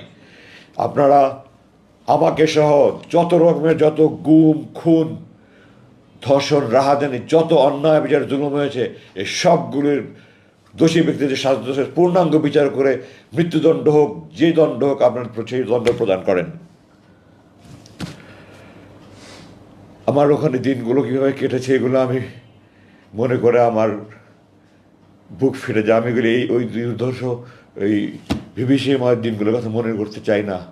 আমার চোখ 41,000 বারের মতো আমি হিসাব করেছি এই 8 বছরে, মোট 41,000 মতো আমার হাত করা পড়েছে। আমার হাতের এখানে শত শত দাগ হয়ে গেছে। আমার চোখের এখানে, চোখ এত জোরে বাঁধতো, চোখের মনি মনে হয় ফেটে যাচ্ছে। আমি অনুরোধ করতাম একটু ঢিলা করে বাঁধেন, একটু ঢিলা করে বাঁধেন। আমার চোখে মনি ব্যথা হচ্ছে, আমার নাককে চাপ পড়ছে, আমি শ্বাস নিতে পারছি না। কোনো মায়া দয়াহীন ছিল না। আর কষ্ট লাগতো যে ছেলেগুলি রুমে আমাকে খাবার দিত বা আমাকে টয়লেটে নিয়ে যাওয়া আসা করতো, সেই ছেলেগুলি, আমি যখন 1981 সালে কমিশন হই, যে সৈনিক আমার বুট পালিশ করতো, তাদের নাতির বয়সে ছেলে, আমার বড় সন্তান থেকে 10-12 বছরের ছোট ছেলে, তারা আমাকে ধমকের সুরে, হুকুমের সুরে কথা বলতো। আমার সমস্ত শরীর আগুন জ্বলতে, কিছু করতে পারতাম না, প্রতিবাদ করতে পারতাম না। ওখানে দৈনন্দিন প্রশাসন দেখার জন্য একটু সিনিয়র লেভেলের, আমার ধারণা তারা ওই হাবিলদার পর্যায়ের হবে। আমি তাদের কাছে বারবার অনুরোধ করেছি। 2-1 ছিল একটু সহানুভূতির ছিল, 2-1 ছিল, তারাও ওই সুপারভাইজাররা আমার সাথে চরম দুর্ব্যবহার করেছে। এক পর্যায়ে এমন হলো যে একটা ছেলে বারবার দুর্ব্যবহার করছে, আমি তাকে বারবার পরিবর্তন করার কথা বলছি, তাকে পরিবর্তন করছে না। আমি সুপারভাইজারকে বললাম যে আপনারা যদি একে পরিবর্তন না করেন, তাহলে আমার খাবার সময় যদি তার ডিউটি থাকে, আমি খাদ্য বর্জন করবো। আমার সুপারভাইজার আমাকে হুমকি দিল, আপনি যদি খাদ্য বর্জন করেন তাহলে প্রতিবেলা খাবার সময় আমি তাকে ডিউটি দেবো। এবং সে সেটা বাস্তবায়ন করেছে। আমি 2 দিন শুধু মুড়ি পানি খেয়ে থেকেছি, কারণ যখনই আমার নাস্তার সময় তাকে ডিউটি দেয়, যখনই আমার দুপুরে খাবার সময় তাকে ডিউটি দেয়, যখনই আমার রাতের খাবার সময় তাকে ডিউটি দেয়। ডাক্তার কিছুদিন, এটা গত বছর শেষের দিকের কথা বলছি, আমার কথা একটু আগে পিছু হয়ে যাবে, কিছু ক্ষমা করবেন আমাকে। তো ডাক্তার গত জানুয়ারি মাসের 19-20 তারিখের দিকে আমার দেখতে আসলো। প্রথম দিকে প্রায় 1 মাস পর পর দেখতে আসতো, এরপরে বছরখানেক পর থেকে 2 মাস পর পর দেখতে আসতো, বছর 3 পর থেকে 3 মাস পর পর দেখতে আসতো, শেষ পর্যন্ত 3 মাস পর পর দেখতে আসতো। তো গত জানুয়ারি মাসে ডাক্তার 19-20 তারিখে থেকে আমার দেখতে আসলেন। আমাকে বললেন আপনি কেমন আছেন। আমি বললাম ডাক্তার সাহেব, বললাম ডাক্তার সাহেব আপনাকে হাত জোর করে বলছি, আমার শারীরিক চিকিৎসা দরকার নেই, আপনি আমাকে মানসিক নির্যাতন থেকে রক্ষা করেন, আমি সহ্য করতে পারি না। এই যে যারা আমার বুট পালিশ করেছে, তাদের নাতির বয়সী ছেলেরা আমার সাথে যেই ব্যবহার করে, আমার বাবা মা, আমার বড় বোন, আমার কোনো বোন নেই, আমরা 6 ভাই, বড় 3 ভাই, আমার চাচা চাচি, মামা মামি, খালা খালি, খালু ফুফা ফুফু, মোট 35 জন। এই 35 জন মিলে সারা জীবনে আমার সাথে দুর্ব্যবহার করেনি। একটা ছেলে শুধু কয়েক মাস আমাদের যত দুর্ব্যবহার করেছে। আমি সেনাবাহিনীর চাকরি তো সিনিয়র কর্তৃক দুনিয়াতে বকাঝকা দেওয়া, এটা যে কোনো বাহিনীতে হয়ে থাকে। আমার 35 বছর সেনাবাহিনীর চাকরিতে আমার সিনিয়ররা আমাকে এত বকাঝকা করেনি। এই একটা ছেলে আমার সাথে এত দুর্ব্যবহার করছে। আমি সুপারভাইজারকে বারবার বলেছি আপনি তাকে দয়া করে পরিবর্তন করেনি। আমি ডাক্তার সাহেবকে সব বললাম। আমি তাকে যখন বলেছি যে আমি খাদ্য বর্জন করবো, সে তখন বলেছে আমি তাকে বারবার ডিউটিতে দিব, এবং সে হুমকি বাস্তবায়ন করেছে। তারপরে ডাক্তার সাহেব দয়া পরামর্শে উনি উদ্বস্ত কর্তৃপক্ষ করে ওই সুপারভাইজার ওই সৈনিককে পাল্টে দিয়েছে। তো আমার এই কষ্ট আমি আপনাদেরকে ভাষায় প্রকাশ করতে পারবো না, প্রকাশের কোনো ভাষা নেই। যারা এই সুপারভাইজারদের বয়সের ছেলেরা, তাদের জন্মের আগে তাদের মতো, আমি তাদেরকে একজনকে বলেছিলাম একদিন যে সুপারভাইজার সাহেব, আপনার জন্মের আগে আমি আপনার মতো লোক চড়িয়ে খেলেছি, আমার চোখের ইশারা তারা বুলেটের মতো কাজ করেছে, আজকে আপনি আমার সাথে দুর্ব্যবহার করছেন। সে তারপরেও দুর্ব্যবহার করেছে, এবং দুর্ব্যবহার না, তারপরে আমার চোখ আরও বেশি লাইট করে বাঁধা শুরু করেছে, আরও নতুন নতুন। আগে আমাকে প্রথমত নামাজের সময় বলতো, তারা নামাজের সময় বলেন। আমি বললাম আপনার কি মুসলমানের ছেলে নাকি? আমাকে নামাজের সময় বলেন না। আমি তাহাজ্জুদ করে বসে আছি, ফজর নামাজ পড়বো, কিন্তু নামাজের সময় বলে না। আমি জোহরের নামাজের টাইম জানতে চাচ্ছি যে জোহরের নামাজে ওয়াক্ত হলে নামাজটা পড়ে একটু শুভ, তারা নামাজের টাইম পড়ে না। আমার আজান মাঝে মাঝে শোনা যেত, হালকা হালকা শোনা যেত, ভেন্টিলেটারটা বন্ধ করার পরে ওটাও শোনা যেত, কারণ মানে রুমের এত চারিদিকে তো আপনার এক্সস্ট ফ্যান আর জেনারেটরের মতো সাউন্ড, আর পানির পাম্পের মতো বিভিন্ন রকমের সাউন্ড। ঠিক এইভাবে কী কী যেন সাউন্ড তারা তৈরি করে, আজান হলে আরও বেশি সাউন্ড তৈরি করে তারা, যেন আমরা আজান শুনতে না পাই। আমি আপনাকে মুসলমানের বাচ্চা, একটা কাফের দেশও তো এরকম অন্যায় করা হয় না বলে আমার মনে হয়। ভারতের মতো দেশ, সেই দেশেও তো আজান শোনা যাচ্ছে মাসে মানুষ আজান। আমি বিভিন্ন দেশে দেখে এসেছি আজান শোনা যাচ্ছে, আর আপনারা আমাকে আজান শুনতে দেবেন না? আপনার কি মন মানসিকতা? আপনারা কি আল্লাহর ভয় নাই, আখেরাতের ভয় নাই, জাহান্নামের ভয় নাই? বলেন না আমরা নামাজ পড়ি করে। আপনাদের এগুলি অন্তরের কথা না, এগুলি আপনাদের মুখের কথা। আমি তাদেরকে এইভাবে বলেছি। আমি বহুবার বলেছি, 5 বার আমি লিখিতভাবে দিয়েছি। আপনারা শেষবার আমাকে বললো যে আমরা 7ই ডিসেম্বর যেন আমার কথা বললো, ভারতের বিরুদ্ধে এত সত্যাগ্রহগুলো বলার পরে বললো আমরা আপনার বিরুদ্ধে কিছু তদন্ত করছি, তদন্ত চলাকালীন আপনার থাকতে হবে। তাদের কথাতেই এবং সুরে এবং স্বরে এমন আশঙ্কা হয়েছে তারা আমাকে সহজে ছাড়বে না। আমি বললাম তদন্ত কিসের? আপনারা জানেন এখন বিভিন্ন তদন্ত কমিটি হচ্ছে, এই কমিটি হচ্ছে। একটা ঘটনা ঘটে, ওটা সত্যতা জানার জন্য এবং দোষী ব্যক্তি নিরূপণের জন্য তদন্ত হয়। কোনো ঘটনা না ঘটলে কিসের উপরে তদন্ত? আমি বললাম আপনি কিসে তদন্ত করবেন? তারা আমরা বললো যে আপনি লুকিয়ে লুকিয়ে কিছু করছিলেন কিনা এটা তদন্ত। আমি বললাম এটাকে কি তদন্ত বলে? আর যদি তদন্তই হয় আমার বিরুদ্ধে কী অভিযোগ আমাকে জানাতে হবে, আমাকে আত্মপ্রকাশ আমাদের সুযোগ দেবে। আপনারা কী করছেন? বলেন না আমরা তদন্ত করছি, আপনারা থাকতে হবে। ওইভাবে আমি চলতে থাকলাম। এবং আমার দিন যত যায়, আমার আশেপাশে আমি তো জানি না কোথায় কী সেল আছে না আছে, আমার তো চোখ বেঁধে নিয়ে যায়, কোথাও নিয়ে আসে, 50 কদম হেঁটে আসি। আমি আশেপাশের বিভিন্ন সেলকে চিৎকার চেঁচামেচি, আহাজারি, বিলাপ, আমার বুক ফেটে যেত। আমার তখন আমার কষ্ট যে তাদের কষ্ট আর বেশি হতো। আমি আল্লাহকে দোয়া করতাম, আল্লাহ তুমি এই মজলুম ব্যক্তিদেরকে সাহায্য করো, আল্লাহ তুমি তাদেরকে ধৈর্য সহকারে শক্তি দাও, তাদের পরিবারের প্রতি রহম করো, আল্লাহ তুমি মজলুমদেরকে মুক্তি দাও। সারা রাত বিলাপ করছে, সারা রাত কান্নাকারি করছে, সারা রাত আহাজারি করছে, চিৎকার চেঁচামেচি করছে। এগুলো সহ্য করার মতো নয়। আল্লাহ যে আমাকে এখন মানসিকভাবে সুস্থ রেখেছে কীভাবে, এটা আল্লাহর রহমত। আমি যে মানসিকভাবে পাগল হয়ে যাইনি। প্রতি রাত ক্রসফায়ারের আতঙ্ক নিয়ে একটা মানুষ যদি দিনের পর দিন, বছরের পর বছর আল্লাহর কাছে দোয়া করে, আল্লাহ এটা যদি আমার শেষ নামাজ হয়, আজকে যদি আমার মৃত্যু হয়, আমাকে শহীদের মর্যাদা যদি আমার লাশ রক্ষত অবস্থায় আমার পরিবারের কাছে পৌঁছে দিয়ে মাতৃ সন্তানের কাছে, মানুষের অনুভূতি কী হবে? পৃথিবীর সমস্ত কবি সাহিত্যিক মিলে সারা জীবন লেখে শেষ করতে পারবো না, আমি আমার ভাষা প্রকাশ করতে পারবো না। এত কিছুর মধ্যে আমি নিরাশ হইনি। কোরআনে আল্লাহ বলেছে লা তাকনাতু মির রাহমাতিল্লাহ, তোমরা আল্লাহর সাহায্য থেকে নিরাশ হয়ে না। হতাশা এসেছে, বিষণ্ণতা এসেছে, দিনের পর দিন খাবার খাইনি, মন ভেঙে একেবারে চুরমার হয়ে গেছে। আমি আল্লাহর সাহায্য থেকে নিরাশ হইনি, আল্লাহর সাহায্য থেকে নিরাশ হইনি। আল্লাহ আপনাদের দোয়ায় আমাকে সেই শক্তিটা দিয়েছিলেন, এবং আল্লাহ শক্তি দেওয়ার ফলেই এই ছাত্র জনতার এই গণবিপ্লবের মাধ্যমে যে বিজয় অর্জন হয়েছে, এরপরে আমাকে তারা মুক্তি দিতে বাধ্য হয়েছে। এই প্রসঙ্গে আমি একটা কথা একটু গুরুত্বের সাথে বলতে চাই। 2021 সালের মে মাসের আনুমানিক 22 তারিখে যে একজন আগে পিছু হতে পারে, তাদের একজন কর্মকর্তা আমাকে আসলো, আমাকে এসে আমাকে বলল যে আপনি একটা লিখিত দরখাস্ত করেন যে আমি রাজনীতিতে সম্পৃক্ত হব না, আমি এই দেশে থাকবো না, আমি স্ত্রী সন্তান নিয়ে সুখে শান্তিতে থাকতে চাই, আপনারা আমাকে মুক্তি দেন, আমি বিদেশে চলে যাব। আমি তাদেরকে বললাম আমি স্বাধীন দেশের স্বাধীন নাগরিক, আপনারা অবৈধভাবে আমাকে অপহরণ করেছেন, অবৈধভাবে আটক করেছেন, আপনারা আমাকে এখানে যে আটকে রেখে জুলুম করছেন, নির্যাতন করছেন, আমি এটা মানি না, মানব না, মিটিং মিছিল করতে পারছি না। আমি এটার প্রতিবাদে এই যে আপনারা দেখতে পাচ্ছেন আমি বড় চুল রেখেছি, আমি বলেছি এটা আমার মৌন প্রতিবাদ। আপনারা যখন মৌন প্রতিবাদ দেখেন, মিটিং মিছিল হয় না, শুধু প্ল্যাকার্ড হাতে নিয়ে থাকে, আমি বলেছি এটা মৌন প্রতিবাদ। যতবার এটা দেখবেন আপনাদের যেন মনে হয় আপনারা আমাকে অবৈধভাবে অপহরণ করেছেন, অবৈধভাবে আটক রাখছেন, আপনারা আমার জুলুম করছেন, হারাম কাজ করছেন, এই কথাগুলো যেন আপনাদের বুকে বাঁধে, এ আমার মৌন প্রতিবাদ। তো আমি স্বাধীন দেশের স্বাধীন নাগরিক, আমার এটা আমার ব্যক্তিগত ইচ্ছা, আমি রাজনীতি করব কি করব না, আমি দেশে থাকবই থাকবো না, আমার মুসলেকে দিয়ে আমি মুক্তি পেতে চাই না। আমার আল্লাহ আমাকে এই সৎ সাহসটুকু দিয়েছিলেন, আমি এটা দৃঢ়তার সাথে বলেছি, তারপরে আমাকে আর কিছু বলেনি। জুলাই মাসের এখন শেষ দিকে আসি। আমি যেখানে ছিলাম সেখানটায় আমি প্রতিদিন প্লেন ওঠার আওয়াজ পেতাম। দৈনিক আপনার যে আমাদের ডোমেস্টিক ফ্লাইট যেটা বলা অভ্যন্তরীণ, ওটার আওয়াজে প্লেনগুলো একরকম, আর যেগুলি বোয়িং আন্তর্জাতিক বিমান ওগুলোর আওয়াজ এখন দুই রকমের আওয়াজে পার্থক্য বুঝতে পারতাম। তো টোটাল দিনে 20 থেকে 22টা প্লেনের আওয়াজ পেতাম। জুলাই মাসের মাঝামাঝি থেকে আমি দেখলাম প্লেনের আওয়াজ কমে গেল। তো আমি ধারণা করলাম হয়তো বাইরে কোনো আন্দোলন টান্দোলন হচ্ছে। সাধারণত আমাদের দেখা যাচ্ছে লাগাতার হরতাল হলে তখন প্লেনের চলাচল বন্ধ। আমি এই ধরনের একটা আলোচনা যে রাজনৈতিক হয়তো লাগাতার হরতাল হচ্ছে বা এই ধরনের কিছু একটা। আমাদের দেশের ছাত্র জনতা যে কী এত বিপ্লব ঘটিয়ে দিবে এটা আমি কল্পনাও করতে পারিনি। আমি প্রাউড অফ দ্যাম। আমি আপনাদের কাছে গর্বিতভাবে গর্বের সাথে বলতে চাই যে আমি এই তরুণ ছাত্রদের ব্যাপারে গর্ববোধ বোধ করছি যে আমরা দেখিয়ে দিয়েছি বিশ্বের কাছে আমরা কী করতে পারি। তো আমার কল্পনাও করতে পারিনি যে তারা এত বিশাল কিছু একটা অর্জন করতে পারবে। কিন্তু আমার মনে হচ্ছিল কিছু একটা করতে হচ্ছে, কিছু একটা হচ্ছে। আমি দু একজন একটু জিজ্ঞাসাবাদ করার চেষ্টা করছি, বাট আমি আমার সাথে কথা ছিল যারা রুমে আসবে প্রয়োজনীয় একটা কথাও বলবেন না।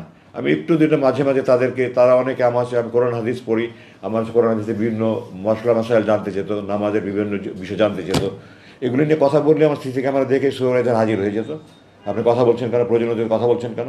তো আমি বলেছি যে আমি কোনো আজে বাজে কথা বলছেন। ও আমার জিজ্ঞাসাবাদের সময় আমাকে বলছিল যে আপনি সৈনিক যারা ডিউটি করে তাদের আজে বাজে কথা বলবেন না। আমি তাদেরকে বলতাম যে আপনাদের কর্মকর্তারা আমাকে অবৈধভাবে অপহরণ করেছে, অবৈধভাবে আটক করে রেখেছে, এটা হারাম কাজ করে, জুলুম কাজ করে। এটা আমি যারা আমাকে রুম থেকে ডিউটি করে নিয়ে যেত, খাবার দিত, তাদেরকে মাঝে মাঝে বলতাম।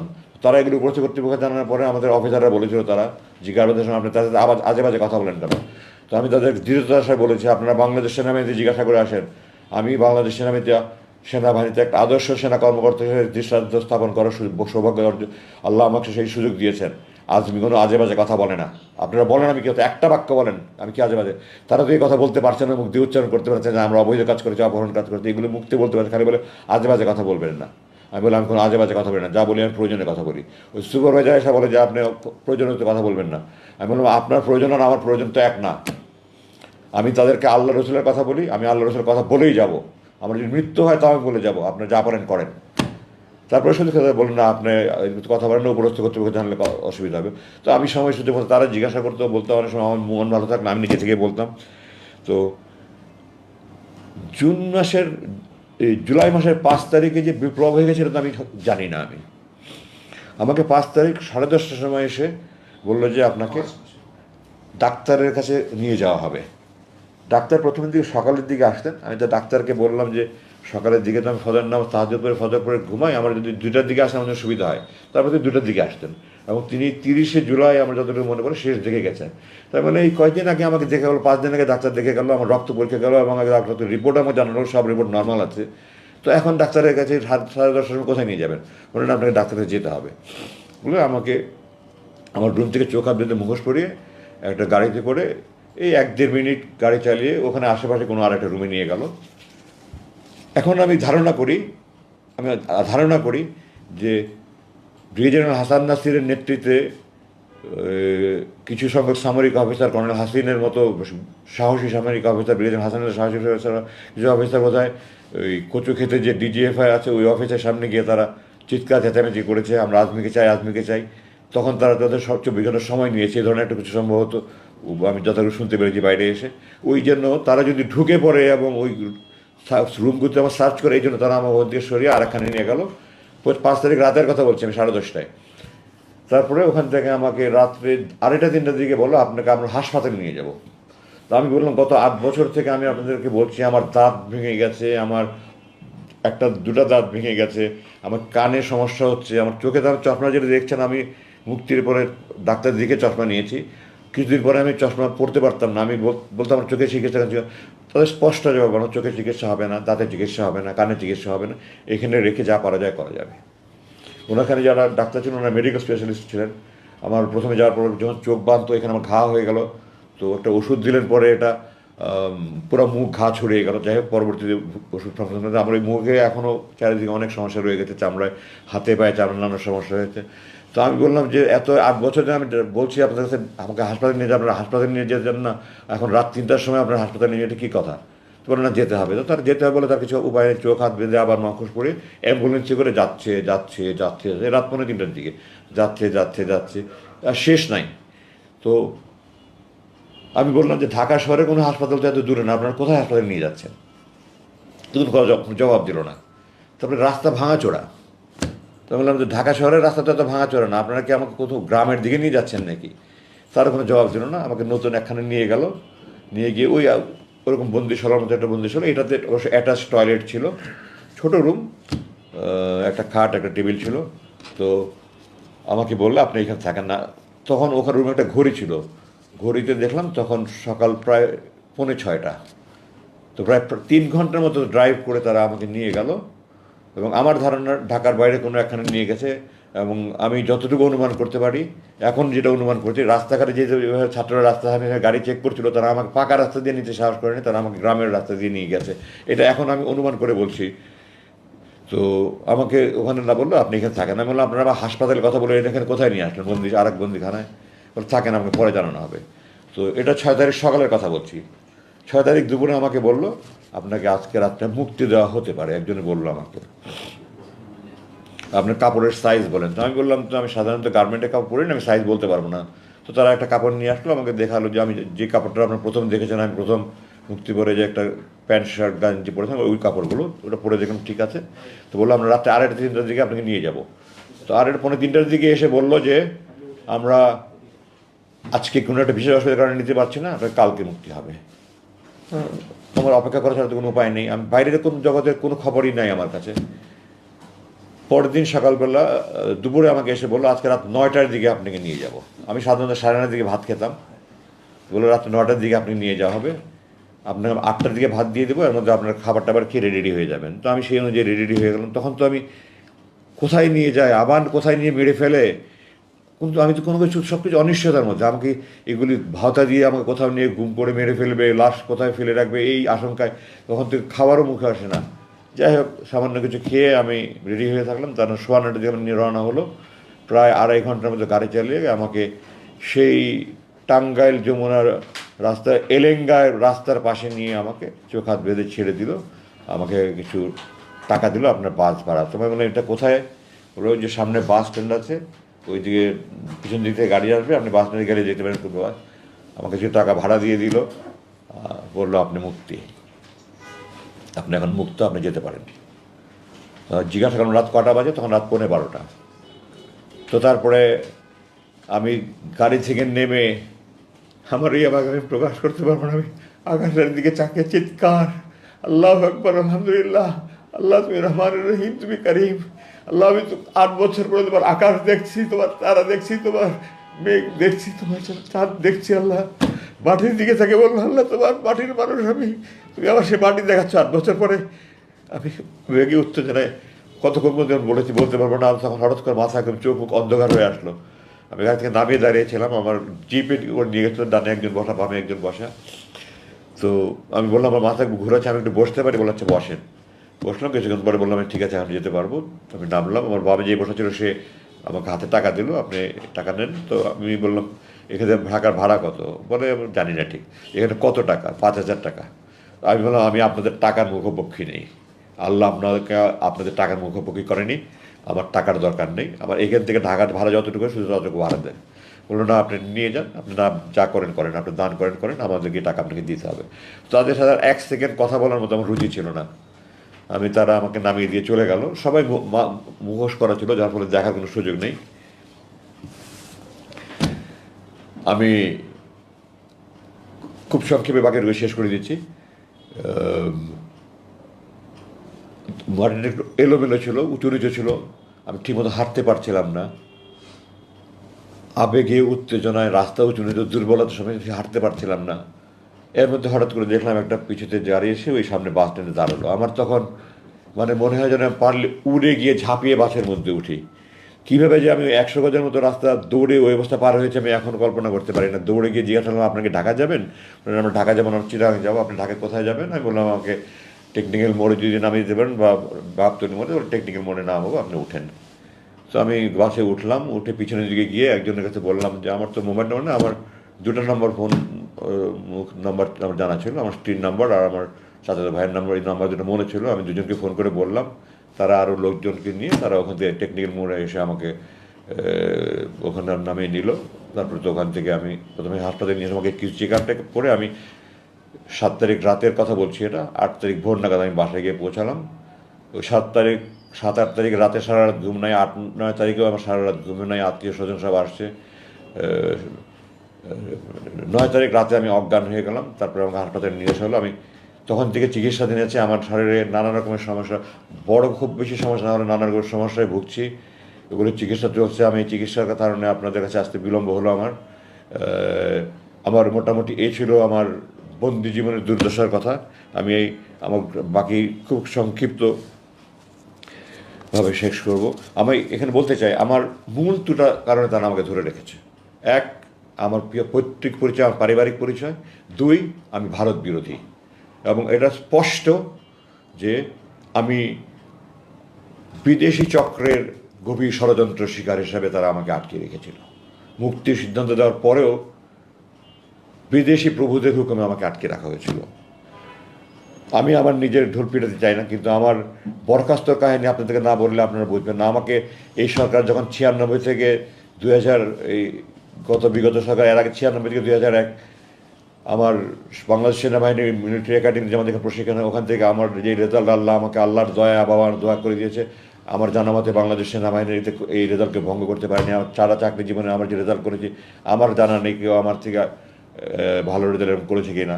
আমি মাফ করবেন, আমি কখনো আত্মপ্রচার করেন, প্রসঙ্গক্রমে বলছি 96 থেকে 2001 ক্ষমতা থাকাকালীন আমার সম্পূর্ণ সময় আমার এই বিগত সরকার লেফটেন্যান্ট কর্নেল থেকে কর্নেল র্যাঙ্কে, মেজর থেকে লেফটেন্যান্ট কর্নেল র্যাঙ্কে প্রমোশন আটকে রেখেছিল আমাকে। 2001 বিএনপি ক্ষমতা আসার পরে 2002 আমি লেফটেন্যান্ট কর্নেল র্যাঙ্ক পদে প্রমোশন পাই। এবং 1998 সালে আমার বাবা একদিনের জন্য, আমার স্ত্রী অসুস্থ, আমি অসুস্থ, আমার 8 মাসে ছিল অসুস্থ, আমার বাবার চট্টগ্রামের প্রোগ্রাম ছিল। তো আমার মা আমার বাবার সাথে গিয়েছিলেন যে আমার মাকে বাসায় নামিয়ে রেখে সকালে চলে যাবেন। এর মধ্যে সকালবেলা ওই জেনারেল জিওসির অফিস থেকে আমাকে, জিওসি প্রধান স্টাফ অফিস আমাকে ফোনে ডাকিয়ে নিল। আমি গেলাম, আমাকে বললো তোমার বাবা তোমার বাসায় থাকতে পারবে না। তো আমি বললাম স্যার এটা সামরিক বাহিনীর কোনো আইনে এমন আইন আছে? তো বলে এটা সেনাপ্রধানের আইন। সেনাপ্রধান তখন জেনারেল মুস্তাফিজ, সাবেক প্রধানমন্ত্রীর ফুফা, সম্ভবত এলপিআর থেকে এনে ওনাকে সেনাপ্রধান বানানো হয়েছিল। তো আমি বললাম যে স্যার আমি জিওসির সাথে দেখা করতে চাই। তখন বলেন জিওসিও খুব রাগ হয়ে আছেন, তুমি দেখা করলে এটা ভালো হবে না, খারাপ হবে। তো আমি জিজ্ঞাসা করলাম স্যার আপনি কি আপনার বাবাকে বলতে পারবেন যে বাসায় থাকতে পারবো না? কোন বাবা বলেন তার সন্তানকে, যে কুসন্তান না হয় কোন বাবা তার বাবাকে বলবে যে তুমি আমার বাসায় থাকতে পারবে না? আমার বাবা আদারওয়াইজ প্রোগ্রাম ছিল, উনি সকালবেলা চলে যাবেন, রেডি হয়ে গেছেন, কিন্তু আমাকে কেন ডেকেছিলেন জানার জন্য অপেক্ষা করছিলেন। আমি বাসায় ফিরে গিয়ে আমাকে উনি নাস্তা খেতে দিলেন, আমি নাস্তার প্লেট ধাক্কা দিয়ে সরিয়ে দিলাম। উনি আমাকে বলছেন তুমি মাইন্ড করো না, কষ্ট নেই। আমি বললাম যে আপনারা আমাকে চাকু দিয়ে হাত কাটছেন আর তুমি ব্যথা পেয়েছো না, এটা তামাশা একটা। যাই হোক আমি বাসায় চলে আসলাম, জিওসির সাথে দেখা করলাম না। তারপরে বলে আমি বাবাকে বলতে পারছিলাম না, খালি কাঁদছিলাম। যাই হোক বাবা চলে গেলেন। এরপরে তো আমাকে ওখান থেকে পরদিনই আমাকে শুক্রবার দিন পার্বত্য কোনো মুভ হয় না, আমার পার্বত্য চট্টগ্রাম পাঠিয়ে দেওয়া হলো। এরপর দিন আমাকে কীভাবে যে ওখান থেকে অপমান করে বিদায় দেওয়া হলো, রংপুরে পাঠিয়ে দেওয়া হলো। এরপরে 2009 সালে একদিনের মধ্যে বাংলাদেশ সেনাবাহিনীর একজন ব্রিগেডিয়ার জেনারেলের বিদায় সম্বর্ধনা, বিদায় অনুষ্ঠান অনেক জাঁকজমকপূর্ণ। আমাকে একদিনের মধ্যে, আমার চাকরি দেখিনি, আমি যত অফিসারকে জিজ্ঞাসা করে দেখি রাত্রেবেলা নৈশ ভোজে আপনারা আমার একটা ড্রেস থেকে দেখতে পাবেন, সাদা পোশাক পরে ড্রেস, ওরকম পোশাক পরে ব্যান্ড পার্টি বাজিয়ে অনেক জাঁকজমক হয়। আমাকে দূরবেলা ইউনিফর্ম পরে লাঞ্চ জাস্ট আনুষ্ঠানিকভাবে একটা পার্টি করে আমাকে বিদায় দেওয়া হচ্ছে একদিনের মধ্যে, এবং আমাকে বলা হয়েছে যে আমাকে ওই রাত্রেই ক্যান্টনমেন্ট ত্যাগ করতে হবে। অথচ একজন অফিসার হিসেবে আমি এই কোনো ধরনের ক্ষেত্রে আমাকে ঢাকার লজিস্টিক এরিয়া হেডকোয়ার্টার আমাকে সংযুক্ত করা হচ্ছে।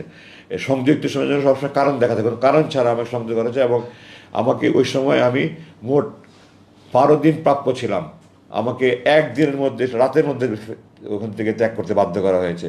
আমি ঢাকায় এসেছি, আমাকে একটা এমন গাড়ি দিয়েছে যে গাড়ি আমি চাকরি জীবনে একজন সেকেন্ড লেফটেন্যান্ট সেই গাড়ি ব্যবহার করে একটা ভাঙাচোরা গাড়ি দিয়েছে। আমার আগের ওখানে একটা জিপ একটা কার ছিল, অথচ একটা ভাঙাচোরা গাড়ি দিয়েছে, এবং আমাকে হুকুম করা হয়েছে যে আমি এই গাড়ি নিয়ে আমি বাসায় যাওয়া আসা কোনো বাসায় পর্যন্ত গাড়ি নিয়ে যেতে পারবো না। একজন ব্রিগেডিয়ার জেনারেল, আমি আজমি, আমার কাছে কোনো অপশন নেই। আমি সেনাবাহিনী ইউনিফর্ম গড়বার বিষয় আমার ইউনিফর্ম পরে গাড়ির পাঠাতে 200-300 ব্যাংকে উনি অপমানিত করেছেন। আমার বুক ফেটে যেত। আমি আজমি হিসাবে নয়, আমার সেনাবাহিনী এইভাবে অপমানিত হচ্ছে। যে যেন আমাকে 24শে জুন 2009 আমাকে একটা চিঠি দেওয়া হলো যে 23শে জুন 2009 তারিখে সরকারি একটা প্রজ্ঞাপনে 1 লাইনের চিঠিতে আমাকে বরখাস্ত করা হয়েছে। বরখাস্ত একটা অনেক বড় ধরনের শাস্তি। সেনাবাহিনী অফিসাররা অপরাধ করলে 9-10 সঙ্গে শাস্তি হয়। সবচেয়ে বড় মৃত্যুদণ্ড, যেটা সাধারণত বিদ্রোহীতে হয়, তারপর কারাদণ্ড, তারপর বরখাস্ত, এরপরে নিচে আরও অনেক 7-8 একটা অপরাধ সংগঠন হতে হয়, একটা তদন্ত হয়, তদন্তে প্রমাণিত হলে কোর্ট মার্শাল হয়, কোর্ট মার্শাল করে তারপরে কোর্ট মার্শালও তাকে হয় র্যাঙ্ক ডাউন করতে পারে, সিনিয়রিটি ডাউন করতে পারে, বরখাস্ত করে না। আমাকে কোনো অপরাধ ছাড়া, কোনো তদন্ত ছাড়া, কোনো কিছু ছাড়া এক চিঠি দিয়ে, নজিরবিহীন পৃথিবীর ইতিহাসে এরকম নেই, আমাকে চাকরি থেকে, আমার এই 30 বছরের বর্ণাঢ্য চাকরি, আমার সমস্ত পেনশনের সমস্ত সুযোগ বন্ধ করে আমাকে সে চাকরি থেকে বরখাস্ত করে দেওয়া হলো। আমার র্যাঙ্ক হরণ করা হলো, পেনশনের সমস্ত সুযোগ বন্ধ করা হলো, এবং তার কিছুদিন পরে চিঠি দিয়ে আমাকে সকল সেনানিবাস প্রবেশ নিষিদ্ধ করে আমাকে অবাঞ্ছিত ঘোষণা করা হলো। আমি জেনারেল ওয়াকারের প্রতি কৃতজ্ঞতা জানাই। জেনারেল ওয়াকার এটাকে ওই আদেশটাকে বাতিল করে, আমাকে সেনাবাহিনীর অবাঞ্ছিত ঘোষণা বাতিল করে গতকালকে আমাকে একজন জেনারেলকে দিয়ে ব্যক্তিগত আমাকে চিঠি পাঠিয়েছে যে স্যার আপনাকে অবাঞ্ছিত ঘোষণা যেটা প্রত্যাহার করলাম, স্যার আপনি আমার সাথে একটু খেয়ে যান, একটু চা খেয়ে যান, কফি খেয়ে যান। স্যার প্রথমে লাঞ্চ কথা বলুন, কফি খেয়ে যাবেন, কালকে প্রেস কনফারেন্সে আমি করতে পারবো, তাহলে স্যার লাঞ্চ করেন। আমি লাঞ্চ করবো না, আমি প্রেস কনফারেন্স পরে আমি আসবো ইনশাল্লাহ। তো আমি জেনারেল ওয়াকারের কাছে কৃতজ্ঞ। আমার মিরপুর ডিওসি আমার প্লট পেয়েছিলাম 2014 সালে, আমার নির্মাণের জন্য প্ল্যান পাস হয়ে কাজ শুরু করেছে, 1 লাইনের চিঠি, সকল কার্যক্রম স্থগিত, আমার কার্যক্রম বন্ধ করে রাখা হয়েছে। জেনারেল ওয়াকারের কাছে আমি কৃতজ্ঞ, উনি আবার এটা কার্যক্রম শুরু করার অনুমতি দিয়েছে। এখন আপনাদের কাছে আমি অনেক সময় নিয়ে ফেলেছি, আমি দুঃখিত যে আমি কথাগুলি গুছিয়ে বলতে পারতে পারছি না, এত বছর পরে কথাগুলি ঠিক গুছিয়ে বলতে পারছি না। তো আমি উপসংহারে চলে যাচ্ছি, আমি আর বেশি কথা বলা যাচ্ছে না। এই বৈষম্য বিরোধী ছাত্র আন্দোলন ও জুলাই 2024 ছাত্র জনতার সবল বিপ্লব সিক্ত নতুন বাংলাদেশ আমাদের জন্য বিপুল সম্ভাবনার নতুন দ্বার খুলে দিয়েছে। বর্তমান সরকারের প্রতি আমার কয়েকটা আবেদন আছে। 1 নম্বর, সকল গুম, খুন, হত্যা, ধর্ষণ, রাহাজানি, জুলুম, নির্যাতন, নিপীড়নের দোষীদের বিরুদ্ধে আইনানুগ ব্যবস্থা গ্রহণ করুন। ভবিষ্যতে যেন আর এই ধরনের কোনো ব্যবস্থা না হয়, তার প্রতিকার করুন, তার জন্য প্রযোজ্য আইন প্রতি করুন। আর কোনো বাবা মার বুক যেন খালি না হয়ে যায়। আমার মা 3 বছর হজরত ইসলাম ইসলাম যখন তার ভাইরা কুয়াতে ফেলে দিল, ইয়াকুব ইসলাম কাঁদতে কাঁদতে কন্ধ হয়ে গেছেন। আমার মা আমার জন্য এই 3 বছর কাঁদতে কাঁদতে আমাকে নাকে দেখে চলে গেছে। এই জালেমরা, আমার বাবা মারা গেছে, আমার বড় 5 ভাইকে আসতে দেয়নি, আমার মা মারা গেছে, 6-6টা ছেলে, একজনের সামনে ছিল না, আমি মায়ের অন্ধর লাঠে ছিলাম। আমার জন্য কাঁদতে কাঁদতে হাহাকার করে আমার মা চলে গেছে, আমাকে আসতে দেয়নি। আর যেন কোনো মায়ের বুক খালি না হয়, আর যেন মায়ের কোনো কান্না না হয়, আপনারা দয়া করে ব্যবস্থা করেন। আল্লাহ, আপনারা দয়া করে সুশাসন, আইনের শাসন, বাক স্বাধীনতা, স্বাধীন ও নিরপেক্ষ বিচার ব্যবস্থা, সুদৃঢ় মানবাধিকার সুনিশ্চিত করে সুখী সমৃদ্ধ বাংলাদেশ, সার্বভৌম বাংলাদেশ গড়ে তোলেন। আমার এটা দোয়া। আমি এখানে আরেকটু বলতে চাই যে আমাদের সংবিধান এটা 1972 সালে রচিত হয়েছে। 1970 সালে আওয়ামী লীগ জনগণের কাছ থেকে ম্যান্ডেট নিয়েছিল পাকিস্তানের সংবিধানের অধীনে পাকিস্তান রাষ্ট্র পরিচালনার জন্য, স্বাধীন বাংলাদেশের স্বাধীন সংবিধান রচনা করে নয়। তারা 1972 সালে পাকিস্তান আমাদের যুদ্ধ চাপিয়ে দিয়েছে, আমরা যুদ্ধ করে স্বাধীন হয়েছি আলহামদুলিল্লাহ, কিন্তু তারা জনগণের কাছ থেকে নতুন সংবিধানের প্রণয়নের কোনো ম্যান্ডেট নেয়নি। সুতরাং এই সংবিধান আমার দৃষ্টিতে বৈধ নয়। একটা নতুনভাবে কমিটি করে একটা নতুন সংবিধান প্রণয়ন কমিটি করে একটা নতুন সংবিধান করা, এটা বাতিল করা হোক, এবং এটাতে যত মানবাধিকারের কথা আছে সব, যেমন সেনাবাহিনীর আইনের আশ্রয় নেওয়ার কোনো অধিকার নেই, এগুলি সহ যত আপনার একটা যথাযথ পদক্ষেপ নিয়ে একটা নতুন সংবিধান তৈরি করেন। আমাদের জাতীয় সঙ্গীত আমি আপনাদের দৃষ্টি আকর্ষণ করতে চাই। 1905 বঙ্গভঙ্গ রদের জন্য এটা রবীন্দ্রনাথ লিখেছিল, আমার সোনার বাংলা আমি তোমায় ভালোবাসি। এই জাতীয় সঙ্গীত দুই বাংলা এক করার জন্য জাতীয় সঙ্গীত। আমাদের কি, আমরা কি দুই বাংলা এক হতে চাচ্ছি? আমরা কি স্বাধীন বাংলাদেশ থাকতে চাই, না ভারতের পশ্চিমবঙ্গের অঙ্গীভূত রাজ্য হতে চাই ভারতের? আপনারা বলেন, আমরা স্বাধীন বাংলাদেশ চেয়েছি, স্বাধীন বাংলাদেশ থাকতে চাই। এই জাতীয় সঙ্গীত আমাদের স্বাধীন বাংলাদেশের অস্তিত্বের পরিপন্থী। আমি জোর দাবি জানাচ্ছি নতুন জাতীয় আমাদের নতুন জাতীয় সঙ্গীত আমাদের তৈরি করা হোক, এবং এই মিথ্যার উপরে কোনো জাতির ইতিহাস প্রতিষ্ঠিত হতে পারে না। একজন মুখের কথার উপরে কোনো ব্যক্তির জাতির ইতিহাস আল্লাহ কোরআনে বলেছেন, আল্লাহর একত্বে, আল্লাহর পূর্ণত্বে, আল্লাহর অস্তিত্বে বিশ্বাস করতে হবে, নাহলে জাহান্নামে যেতে হবে। আল্লাহর একত্ব, পূর্ণত্ব, অস্তিত্ব বিশ্বাস জন্য আল্লাহ শত শত আয়াত নাজিল করেছেন। রসুল যখন আনসারদের হাতে শপথ নিয়েছেন, তাদেরকে বলেছেন আমার যে কোনো ন্যায়সঙ্গত আইন তোমরা মানবে। রসুল জানতেন উনি কোনো অন্যায় আজাদি দেবে না, আনসাররাও জানতো আমরা কোনো তিনি অন্যায় দেবে না, তারপরেও এটা উনি রসুল বলেছেন। আর একজন শেখ মুজিব সাহেব, উনি 3 লক্ষ বলতে গিয়ে 3 মিলিয়ন বলেছেন, এবং এটাই 30 লক্ষ হয়ে গেছে। একটা জরিপ ছাড়া, কোনো রকমের কোনো কিছু ছাড়া 30 লক্ষ মা বোনের শহীদ বলে বলে তারা মানুষের আবেগকে কাজে লাগিয়ে মানুষকে প্রতারণা করেছে। আমি সরকারের কাছে আবেদন জানাই, আপনারা জরিপ করে বের করেন, অ্যাকচুয়ালি 30 লক্ষ হোক, 3 কোটি হোক, আপনারা বের করেন। আমার জানা মতে এটা 2,86,000 একটা জরিপ হয়েছিল, এটা 2,86,000 ছিল, দেখে তারা প্রচার করেনি। ওই 3 লক্ষটাকে 30 লক্ষ বানিয়ে তারে 2 লক্ষ মা বোন ধূসিত হয়েছে। এখনও সময় আছে, এখনও সেই 72 লোকজন বেঁচে আছে। আমরা সারা দেশে একটা জরিপ করে এই 3 লক্ষ না 30 লক্ষ, 2 লক্ষ মানুষ শহীদ হয়েছে কিনা জাতিকে সত্য ইতিহাস জানতে দিন। আমাদের নতুন প্রজন্মকে মিথ্যার উপরে আপনারা জাতিকে গড়ে তুলতে দেবেন না, দয়া করে আল্লাহর ওয়াস্তে। আপনারা যদি দেশপ্রেমিক হন, একটা সত্যিকারের জরিপ করে এটা ব্যবস্থা করেন। আমি আমার বক্তব্য আর 1 মিনিট বলে শেষ করতে চাই। আমরা বাংলাদেশে ধর্ম, গোত্র, বর্ণ নির্বিশেষে সবাই বাংলাদেশি। একটা স্বার্থান্বেষী মহল বিভিন্ন ধর্মাবলম্বীদের ধর্মোপাসনালয় বা তাদের এলাকায় গিয়ে আক্রমণ চালিয়ে বাংলাদেশের ভাবমূর্তি ক্ষুণ্ণ করার চেষ্টা করছে। হিন্দু, খ্রিস্ট, বৌদ্ধ, চাকমা, মারমা নির্বিশেষে আমরা সবাই বাংলাদেশি। আমরা সবাই বাংলাদেশি। মুসলিম অধ্যুষিত হলে আমরা বাংলাদেশি। আমাদের পরিচয় একটাই, আমরা বাংলাদেশি। আমরা ঐক্যবদ্ধভাবে একটা সুসংহত জাতি গড়ে তুলতে চাই। এবং আমি অন্য ধর্মে বিশ্বাস না করতে পারি, আমি জান দিতে প্রস্তুত আছি যেন অন্য ধর্মাবলম্বীরা তাদের ধর্মীয় উপাসনা যথাযথভাবে করতে পারে। আমরা সবাইকে ঐক্যবদ্ধভাবে এই জিনিস নিশ্চিত করতে, যার যার ধর্ম শেষে পালন করবে। আমরা সবাই বাংলাদেশি। আমরা হাতে হাত মিলে আসুন, এদেরকে শক্তভাবে দমন করে আমরা আমাদের একটা স্বাধীন, সমৃদ্ধ, শক্তিশালী বাংলাদেশি গড়ে করি।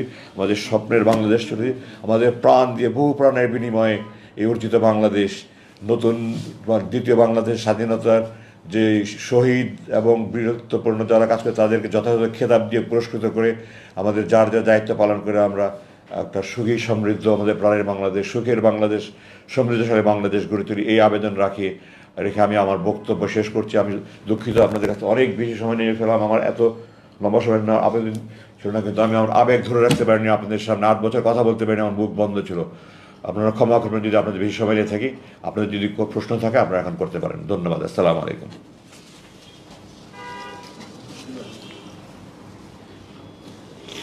আমার কলমটা কোথায়?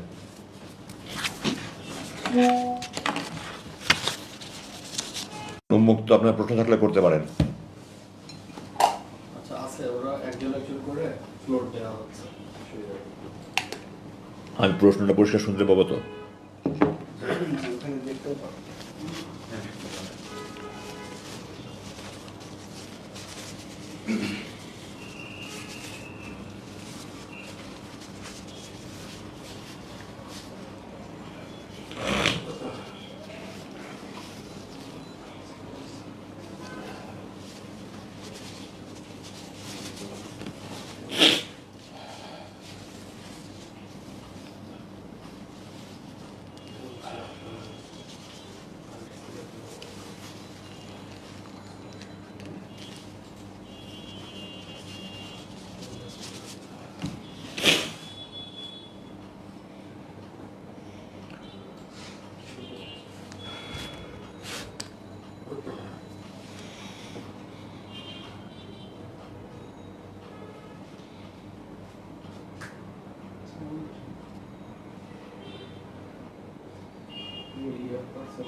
আসসালামু আলাইকুম। ওয়ালাইকুম আসসালাম। আমি লুৎফুল ইসলাম, আউটপুট বাংলা চুকুরিবার। আমি আপনার এই আপনার প্রতি যে অন্যায় করা হয়েছে, এটা আমি সাংবাদিকদের পক্ষ থেকে এটা আমরা প্রতিবাদ করছি। আপনার প্রতি আন্তরিক সমবেদনা জানাচ্ছি। আপনার সুস্থতা এবং নেখায় খবর দেখুন। কথা আসছে না। বলতে পারেন। প্রশ্ন করতে পারেন। আপনার প্রশ্নটা করেন। প্রশ্ন আছে কিনা জিজ্ঞেস করুন। আপনি আপনার কথা শুনতে পাচ্ছি না।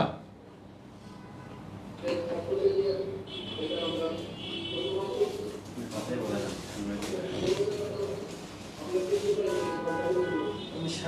আপনাকে যে এই অনলাইনভাবে আটক করা হলো এবং দীর্ঘদিন আপনি এই গুম অবস্থায় ছিলেন, তো আমার প্রশ্ন হচ্ছে যে আপনি কেন আপনার মানে আপনার কথাটা আসছে না। ক্রস ফায়ার কিছু ছিল, কিন্তু এটা আপনি কি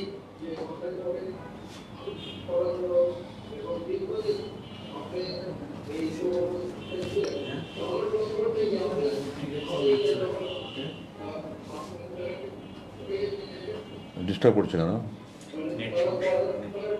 আমার এখানে তো ভালো কথা। আমার শেষ প্রশ্ন হচ্ছে আপনি বাংলাদেশ সেনাবাহিনীর কাছে আপনার প্রস্তাবে সেনাবাহিনী আপনি মানসিকভাবে নির্যাতিত হয়েছে এবং সেখানে আপনাকে পদোন্নতি এবং আর্থিকভাবে বঞ্চিত করা হয়েছে, সেনাবাহিনীর কাছে আপনার কি প্রত্যাশা? ধন্যবাদ।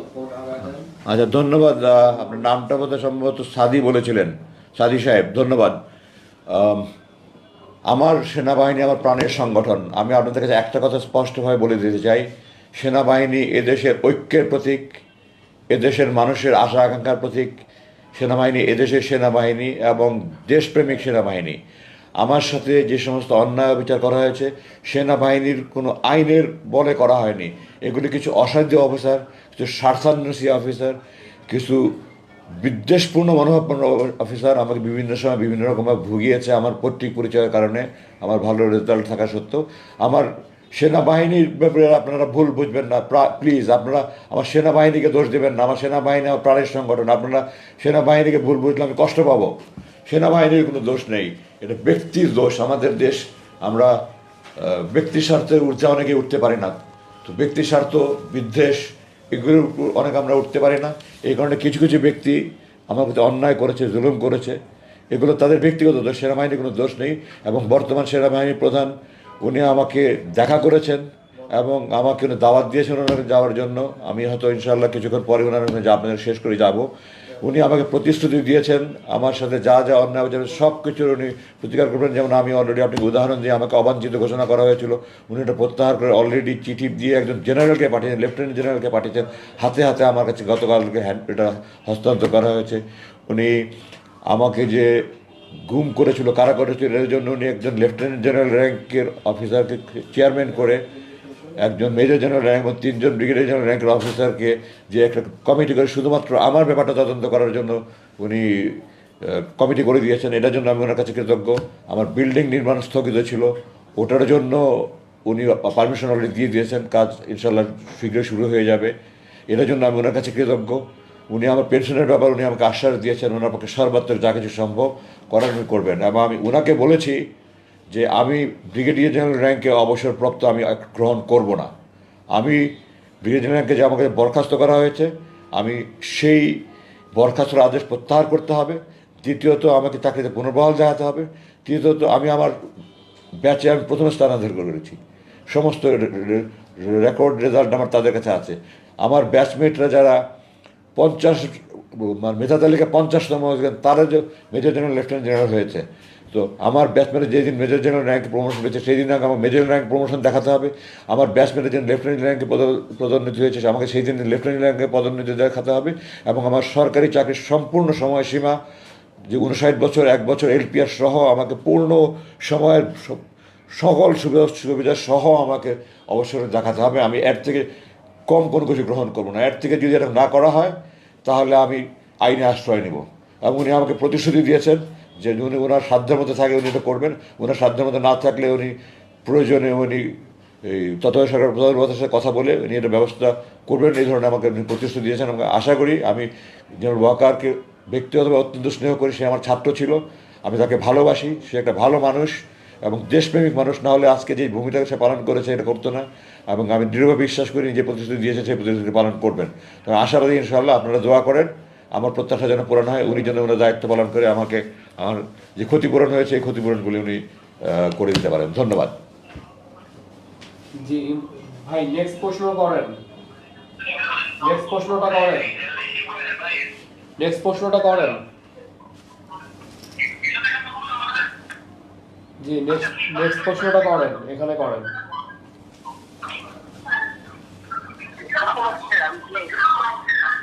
আপনি বুঝতে পারছেন কেন এখান থেকে সাউন্ড আসে না? এটা সাউন্ড আসে। আমার তো কানে একটু হিয়ারিং প্রবলেম আছে তো। জি প্রশ্ন করেন, শুনতে পাচ্ছি আমরা।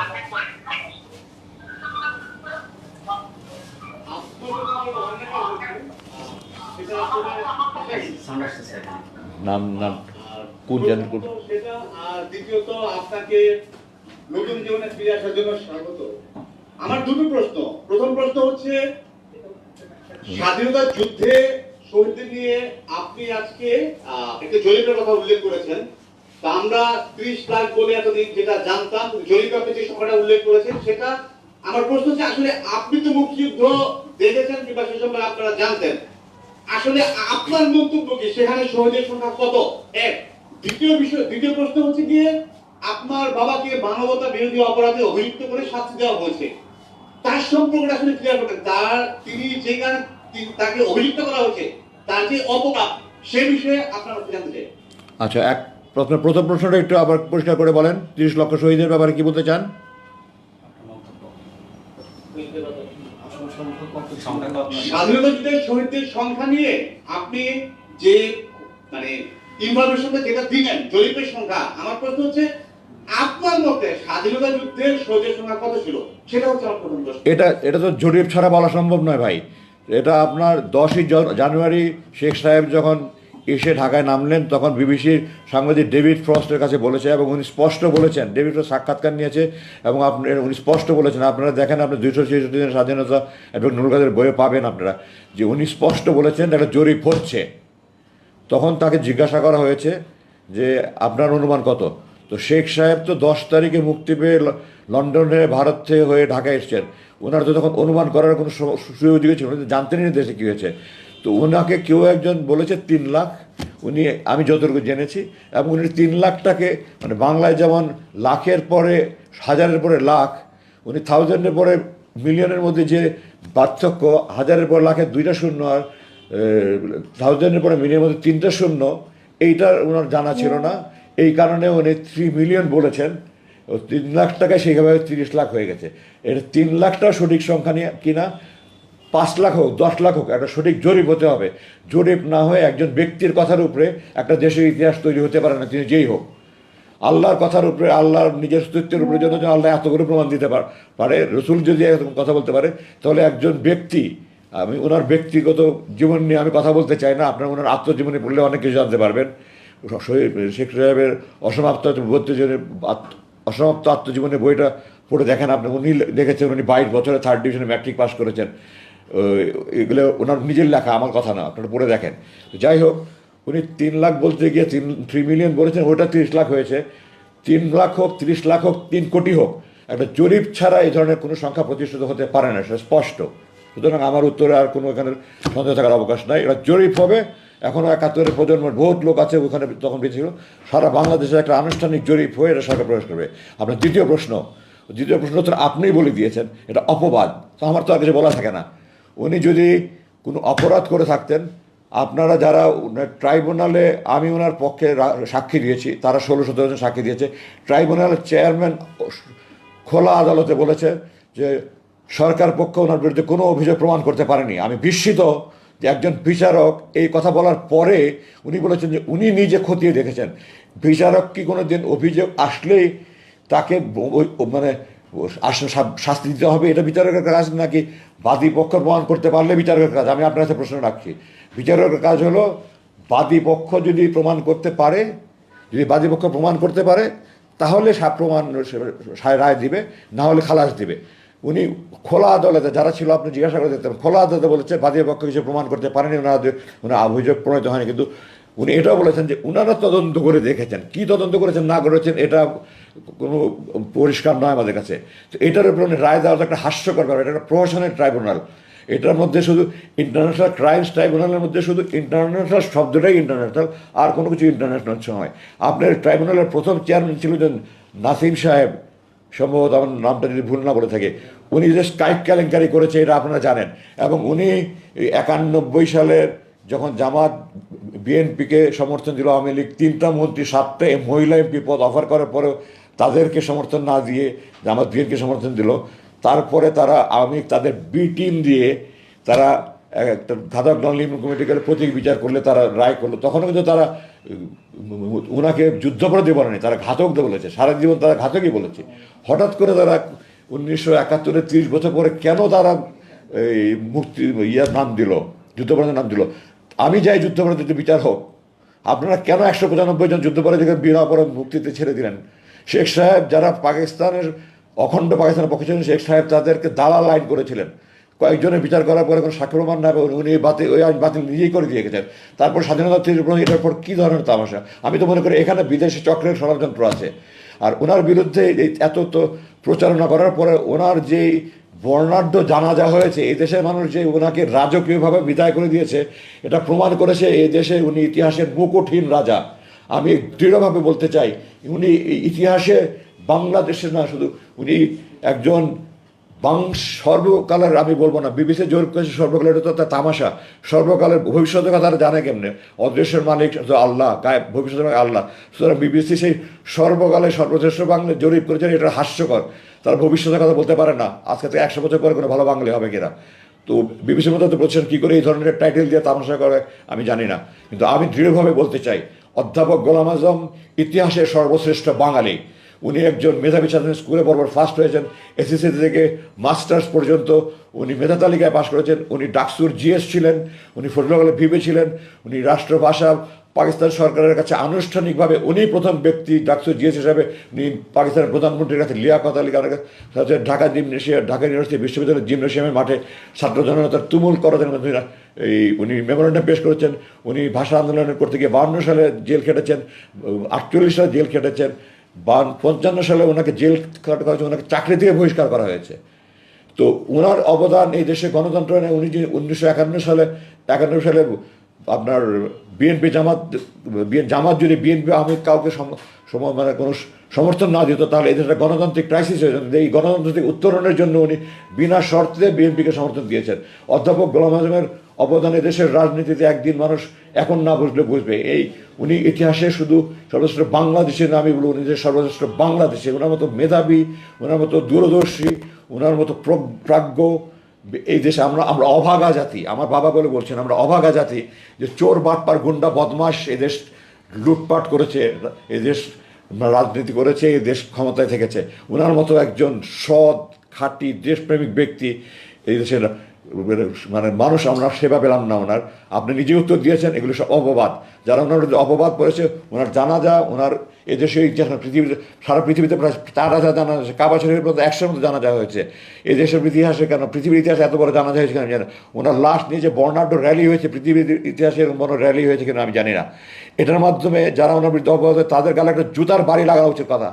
তাদের এরপরে তার মুখ খোলারই কথা না ওনার বিরুদ্ধে। ওনার মানবতা বিরোধী অপরাধ, এগুলো তো অপবাদ আপনিই বলেছেন। উনি কোনো মানবতা বিরোধী অপরাধ করেন নেই। আমি দৃঢ়ভাবে, এটা তো প্রশাসনের ট্রাইব্যুনালের চেয়ারম্যান নিজে খোদা বলেছে যে প্রসিকিউশন প্রমাণ করতে পারেন। এরপর আর কথা থাকে কি নিয়ে এটা নিয়ে আর কোনো কথা থাকার অবকাশে নাই। আমরা তো সুপ্রিম কোর্টে গিয়েছিলাম, এর আগে উনি আল্লাহ ওনাকে নিয়ে গেছেন। সুপ্রিম কোর্টে যদি ন্যায় বিচার হতো, আমি শতভাগ গ্যারান্টি দিয়ে বলছি, ওনার বিরুদ্ধে একটা প্রমাণ নেই। ওনার বিরুদ্ধে নাগরিকত্ব মামলায় সরকার পক্ষ হেরে গিয়ে আপিল বিভাগ আপিল বিভাগের 5 জন বিচারপতি সর্বসম্মতভাবে ওনাকে বলেছে ওনার বিরুদ্ধে কোনো মানবাধিকার অপরাধের কোনো অপরাধ নেই, সর্বসম্মতভাবে ওনার পক্ষে রায় দিয়ে উনি নাগরিক হয়েছেন, এই দেশের নাগরিকত্ব ফিরে পেয়েছেন। 23 বছর জুলুমে করে ওনার নাগরিকত্ব হরণ করে রাখা হয়েছিল, জনগণের নেতাকে জনগণের দূরে সরে রাখা হয়েছিল। ওই যে 5 জন বিচারপতি তারা এই দেশের বিচার বিভাগের সব উজ্জ্বল নক্ষত্র, আপনার খোঁজ নিয়ে দেখেন। 4 জন বিচারপতি প্রধান বিচারপতি হয়েছে, 4 জন বয়সের জন্য সম্ভবত আগে ওনার রিটায়ারমেন্ট করেছেন। তারা সর্বসম্মত রায় দিয়েছেন যে উনি একজন খাট্টিকার দেশ ওনার বিরুদ্ধে কোনো অপবাদ নেই, কোনো অপরাধের অভিযোগ নেই। উনি পাকিস্তান সরকারের সাথে অখণ্ড পাকিস্তানের পক্ষে ছিলেন। অখণ্ড পাকিস্তানের পক্ষ থাকা কোনো অপরাধ নয়, এটা রাজনৈতিক সিদ্ধান্ত। 1947 সালে ফজলুল্লাহ সোহরাওয়ার্দীর মতো ব্যক্তিরা এই দেশে প্রধানমন্ত্রী হয়েছেন, ওনারাই পাকিস্তানের পক্ষে ছিলেন না। ওনারা এই 2 নেশন থিওরি, যেটা পাকিস্তান ভারত, ওনারা চেয়েছিলেন বাংলাদেশ, পাকিস্তান, ভারত 3টা রাষ্ট্র হবে। তো যেটা লাহোর রেজলিউশনের মানে লাহোর প্রস্তাবে ফজলুল্লাহ পেশ করেছেন 1940 সালে। তারপরে তো ওনারা এই দেশের মানে মুখ্যমন্ত্রী হয়েছেন। তো ওনারা রাজনৈতিক সিদ্ধান্ত হচ্ছে ভিন্ন কথা। অধ্যাপক গোলাম আজম কোনো মানবতা বিরোধী সাধা নয়। আমি আপনাদেরকে সময়ের অভাব দিচ্ছি না। উনি আওয়ামী লীগ, বিএনপি নির্বিশেষে উনি লোকজনকে আশ্রয় দিয়েছেন। ওনার কাছে যারা ছুটে এসেছে, আমি একজনের উদাহরণ দিই, শেখ সাহেবের আপন ভগ্নিপতি, আমার নামটা মানে ওনার ভাই, যা শেখ সাহেবের ভগ্নিপতির ভাই থেকে এটা ইউটিউবে আপনার সার্চ দিলে পাবেন, সাইফুদ্দিন চৌধুরী, সূর্য মেয়ে নাম, উনি নিজে এটা একটা ওনার ভিডিও ক্লিপ আছে যে উনি আমাদের ওনাকে ধরে নিয়ে গেছিলো পাকিস্তান আর্মি। ওনার স্ত্রী আমার বাসায় এসে আমার বাবাকে বলেছেন, আমার বাবার সাথে সাথে পাকিস্তান সেনা কর্তৃপক্ষের সাথে যোগাযোগ করেছে, ওনাকে কাকরাইমার টিপটপ লন্ড্রির সামনে ওনাকে গাড়িতে ধাক্কা মেরে ফেলে দিয়েছে যে কোন গোলাম আজম তোর নামে সুপারিশ করে তোকে ছেড়ে দিলাম। উনি ওখান থেকে সোজা আমাদের বাসায় এসছে, আব্বার কাছে বলেছে, এবং উনি খুব অসহায়ের মধ্যে বলেছে আমার 5টা মানে যুবতী মেয়ে, সবচেয়ে ছোটো মেয়ে তখন ক্লাস 9-এ পড়ে, বাকিরা কলেজ ইউনিভার্সিটি পড়ে, আর ছোটো একটা ছেলে, আমি খুব অসহায় অবস্থায়। এবং উনি ওনার পরিবার, উনি ওনার স্ত্রী, 5 মেয়ে, 1 ছেলে আমাদের বাসায় আমরা জায়গা দিয়েছি, আমাদের বাসায় মাসের পর মাস থেকেছে, আমাদের বাসায় থাকা খাওয়ার ব্যবস্থা ওনাদের ব্যবস্থা করে যতদিন থাকতে ওনারা থেকেছে। উনি দলমত নির্বিশেষে যেই ওনার কাছে এসছে উনি তাদের সাহায্য করার চেষ্টা করছে। ওনাকে যারা কুচক্রী মহল, বিদেশি প্রভুদের ইঙ্গিতে ইশারায়, অর্থ লোভে তারা বিদেশিদের মাস্টার রোলে আছে, তারা এই সমস্ত লোকজন এবং তাদের দোসররা, তাদের দালালরা এই সমস্ত কথা বলে, কোনো প্রমাণহীন কোনো, এগুলো অপবাদ। আপনার এক কথায় আপনিই বলে দিয়েছেন, সুতরাং এই কথা নিয়ে আর কোনো প্রশ্ন আসে না। এগুলো সমস্ত অপবাদ, মিথ্যাচার, নির্লজ্জ মিথ্যাচার। তাদের তো এখন আর এগুলো মুখে আনারই কথা নেই। জানাজার পরে দেশের মানুষ ওনাকে ইতিহাসে বাংলাদেশের মুখহীন রাজা মানে বিজয় দিয়েছে, ওনাকে এদেশের মানুষ মাথায় উঠিয়ে রাখা উচিত। ধন্যবাদ। আসসালামু আলাইকুম, আমি নাজমুল হাসান সাগর, দৈনিক সীমান্তের পত্রিকার অপরাধ বিষয়ক সাংবাদিক। আপনার কাছে আমার 3টি প্রশ্ন। একটা হচ্ছে, আপনাকে কেন আয়না ঘরে আটকে রাখা হয়েছিল? আপনার নানান জিজ্ঞাসাবাদ করা হয়েছে, সেখান থেকে আপনার কি মনে হয়েছে যে আপনাকে কেন সেখানে আটকে রাখা হয়েছিল? 1। 2 হচ্ছে যে আপনি বলেছেন জাতীয় সংগীতটা পরিবর্তন করা দরকার এবং সংবিধানটা পরিবর্তন করা দরকার। আপনি এই দুটো জিনিস পরিবর্তনের পিছনে কারণটা বলেছেন। আমি শুধু জানতে চাই যে এগুলো পরিবর্তন করে কোন ধরনের জাতীয় সংগীত এবং কোন ধরনের সংবিধান আপনি দেখতে চান। 3, আপনাকে যে অন্যায়ভাবে 8 বছর আটকে রাখা হয়েছিল, এটার ব্যাপারে আপনি কোনো আইনি পদক্ষেপ নেবেন কিনা? সেই সাথে জানতে চাই যে আপনি রাজনীতিতে সক্রিয় হচ্ছেন কিনা। ধন্যবাদ। না, আপনি তো 4টা প্রশ্ন করলেন তাহলে।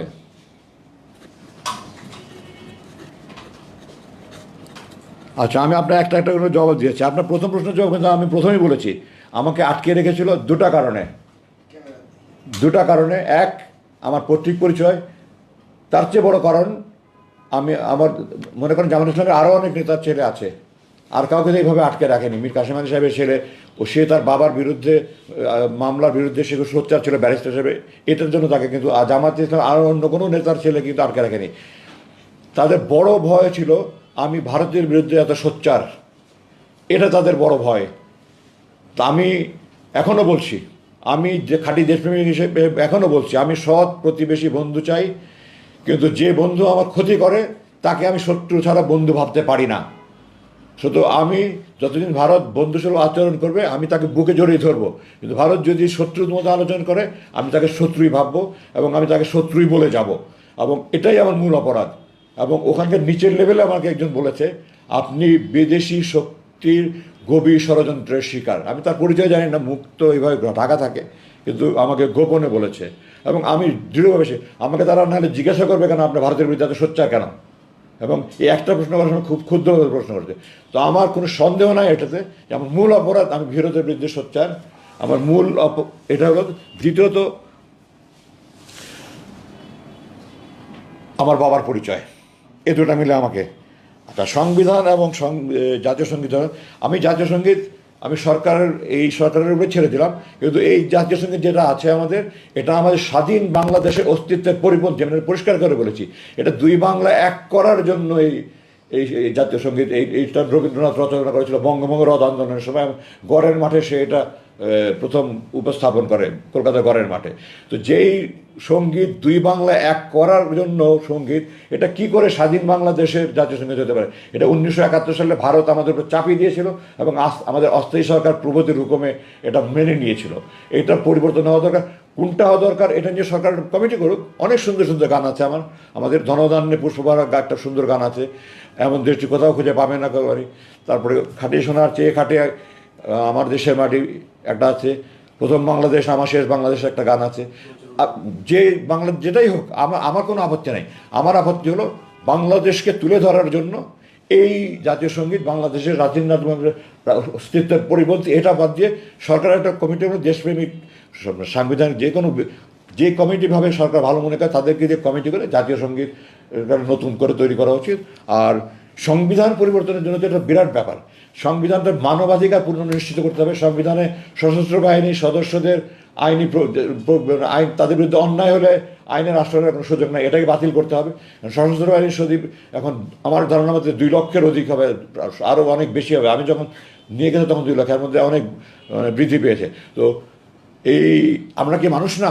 সশস্ত্র বাহিনী এই যে শত শত অফিসারকে তাদেরকে বরখাস্ত করেছে, তারা কি মানুষ নয়? তো তাদের কোনো মানবাধিকার নেই? আমি ডক্টর কামাল হোসেনকে একবার প্রশ্ন করেছিলাম কোনো এক ফোরামে যে আপনি মানবাধিকার কথা বলেন, অথচ আপনার সংবিধানে সেনাবাহিনীকে এত সদস্যকে আপনি মানব মনে করেন না, তাদের কেন আইনের আশ্রয় নেওয়ার অধিকার নেই?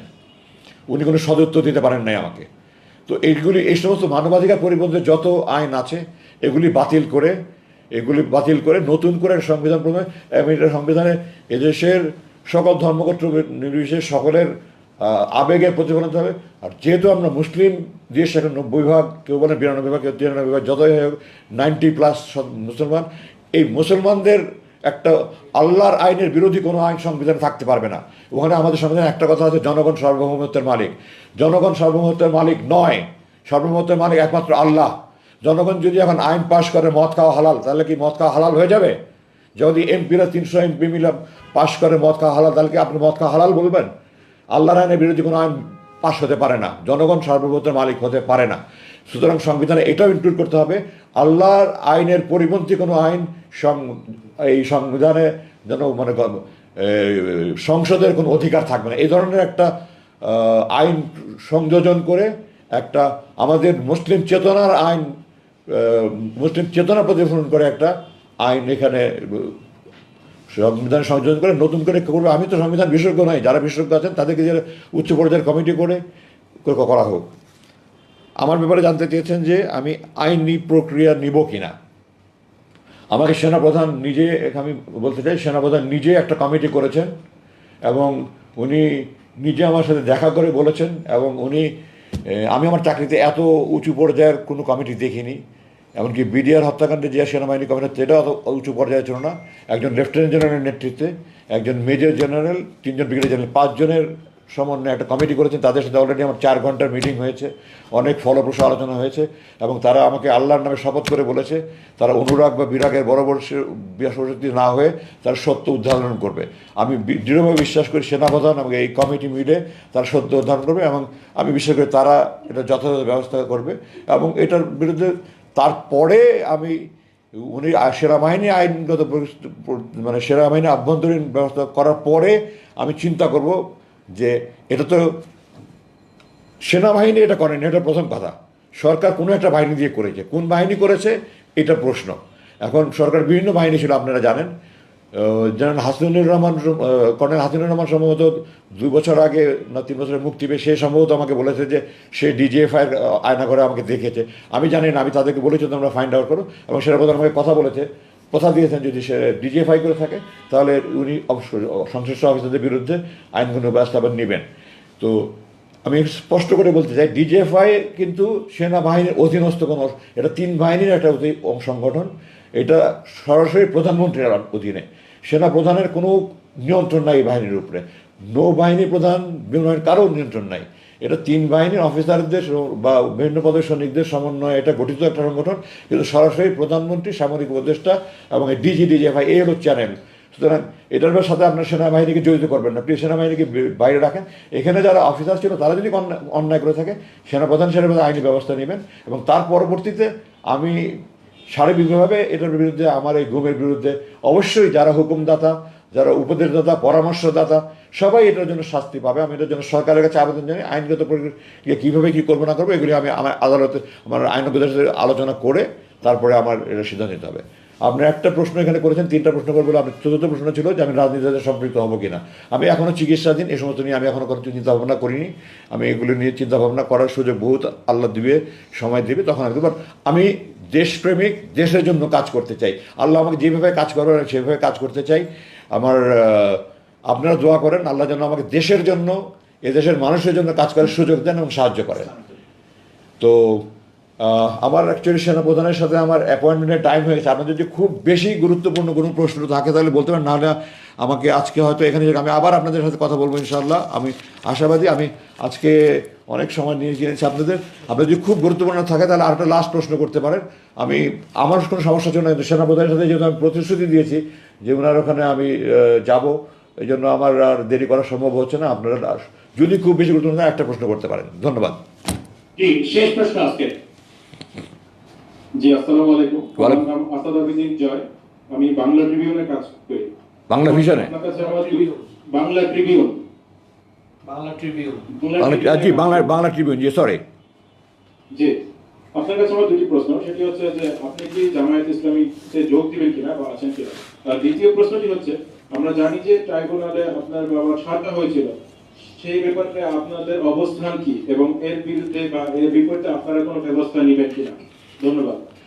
আপনার 2টা প্রশ্ন নিয়ে আমি জবাব অলরেডি দিয়ে দিয়েছি। আমি তো রাজনীতির ব্যাপারে বলেছি যে আমি এখন রাজনীতিতে যোগদান করবো কি করবো না, এই ব্যাপারে আমি এখন পর্যন্ত কোনো সিদ্ধান্ত নেইনি। সুতরাং এটা তো জবাব আমি দিয়ে দিয়েছি। যদি যোগদান করার সিদ্ধান্ত নেই তখন কোন দলে যোগদান করবো সেটার প্রশ্ন আসে। আমি এখন যোগদান করবো এটা সিদ্ধান্ত নেইনি আমি এখনও। আমি দেশের জন্য কাজ করতে চাই, দেশবাসীর উন্নয়নের জন্য কাজ করতে চাই। কী ফর্মে কাজ করবো, কীভাবে কাজ, আল্লাহ আমাকে কীভাবে কাজ করতে হবে এটা সময় বলে দেবে, এটা আপনার সময় দেখতে পাবেন। আর দ্বিতীয় প্রশ্ন হলো যে ট্রাইব্যুনালে তো আমরা এখন আগেও বলেছি, এখনও বলেছি, এবং ট্রাইব্যুনাল চেয়ারম্যান বলেছে এগুলো তো সব অপবাদ, এগুলো প্রমাণিত নয়, মিথ্যা এগুলো সব। তো এটা আমরা আপিল করেছিলাম সুপ্রিম কোর্টে। উনি তো সুপ্রিম কোর্টের রায়ের আগেই উনি ইন্তেকাল করেছেন এবং এই মামলাটা ডিসমিস হয়ে গেছে। তো এটা নিয়ে তো এখন আর কথা বলার কোনো অর্থহীন। তবে আমি দৃঢ়ভাবে আবারও বলছি, অধ্যাপক গোলাম আজম ইতিহাসের সর্বশ্রেষ্ঠ বাঙালি। ওনার বিরুদ্ধে যা বলা হয়েছে এগুলি সব ভারতের দালাল, এগুলি সব ভারতের রয়ের মাস্টার রোলের যারা বেতন পায়, এবং তাদের যারা চাটুকার, তাদের যারা তোষামত করে, তারাই এগুলি বলেছে। খাটিকার দেশপ্রেমিক যদি বলতো, ওনার জানাজা ইতিহাসের বড় বৃহৎ জানাজা হতো না। 5-7 লাখ জানাজা হয়েছে। মানুষ যেভাবে চোখের পানিতে বিদায় দিয়েছে, পৃথিবীর ইতিহাসে সে এরকম নেই। যদি উনি অন্যায় করতেন, অপরাধ করতেন, কোনো অপরাধীর অন্যায়ের এই ধরনের জানাজা হতে পারে না। সারা পৃথিবী 4,000-এর মতো জানাজা হয়েছে, এটা হতে পারে না। আমেরিকায় 100-এর উপরে হয়েছে, সব মাক্কাতে 100-এর উপরে জানাজা হয়েছে। ভালো খারাপ মানুষ হলে আমি এখানে বলতে চাই না যে আপনারা বই পড়ে দেখেন, 3টি সামরিক অভ্যুত্থান না বলা কিছু কথা, কর্নেল হামিদ, কৃতি রানী হামিদ দাবারু, কৃতি দাবারু রানী হামিদের স্বামী, ফুটবলার কাসা হামিদের বাবার লেখা বই 3টি সামরিক অভ্যুত্থান না বলা কিছু কথা। আপনারা দেখেন শেখ সাহেবের জানাজায় 17 জন না 18 জন মাত্র লোক হয়েছে।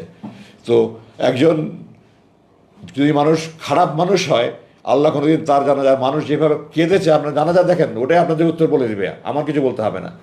উনি একজন আমার দেখা উনি শ্রেষ্ঠ মুসলমান মানুষ, আমার দেখা উনি শ্রেষ্ঠ মুত্তাকি মানুষ। উনি ফেরেশতা তুলবেন। আমরা অভাগা জাতি ওনার খেদমত পেলাম না, এটা আমাদের দুর্ভাগ্য। আমার বাবা বলে বলছি না, আমি ওনাকে কাছে থেকে সারাটা জীবন দেখেছি।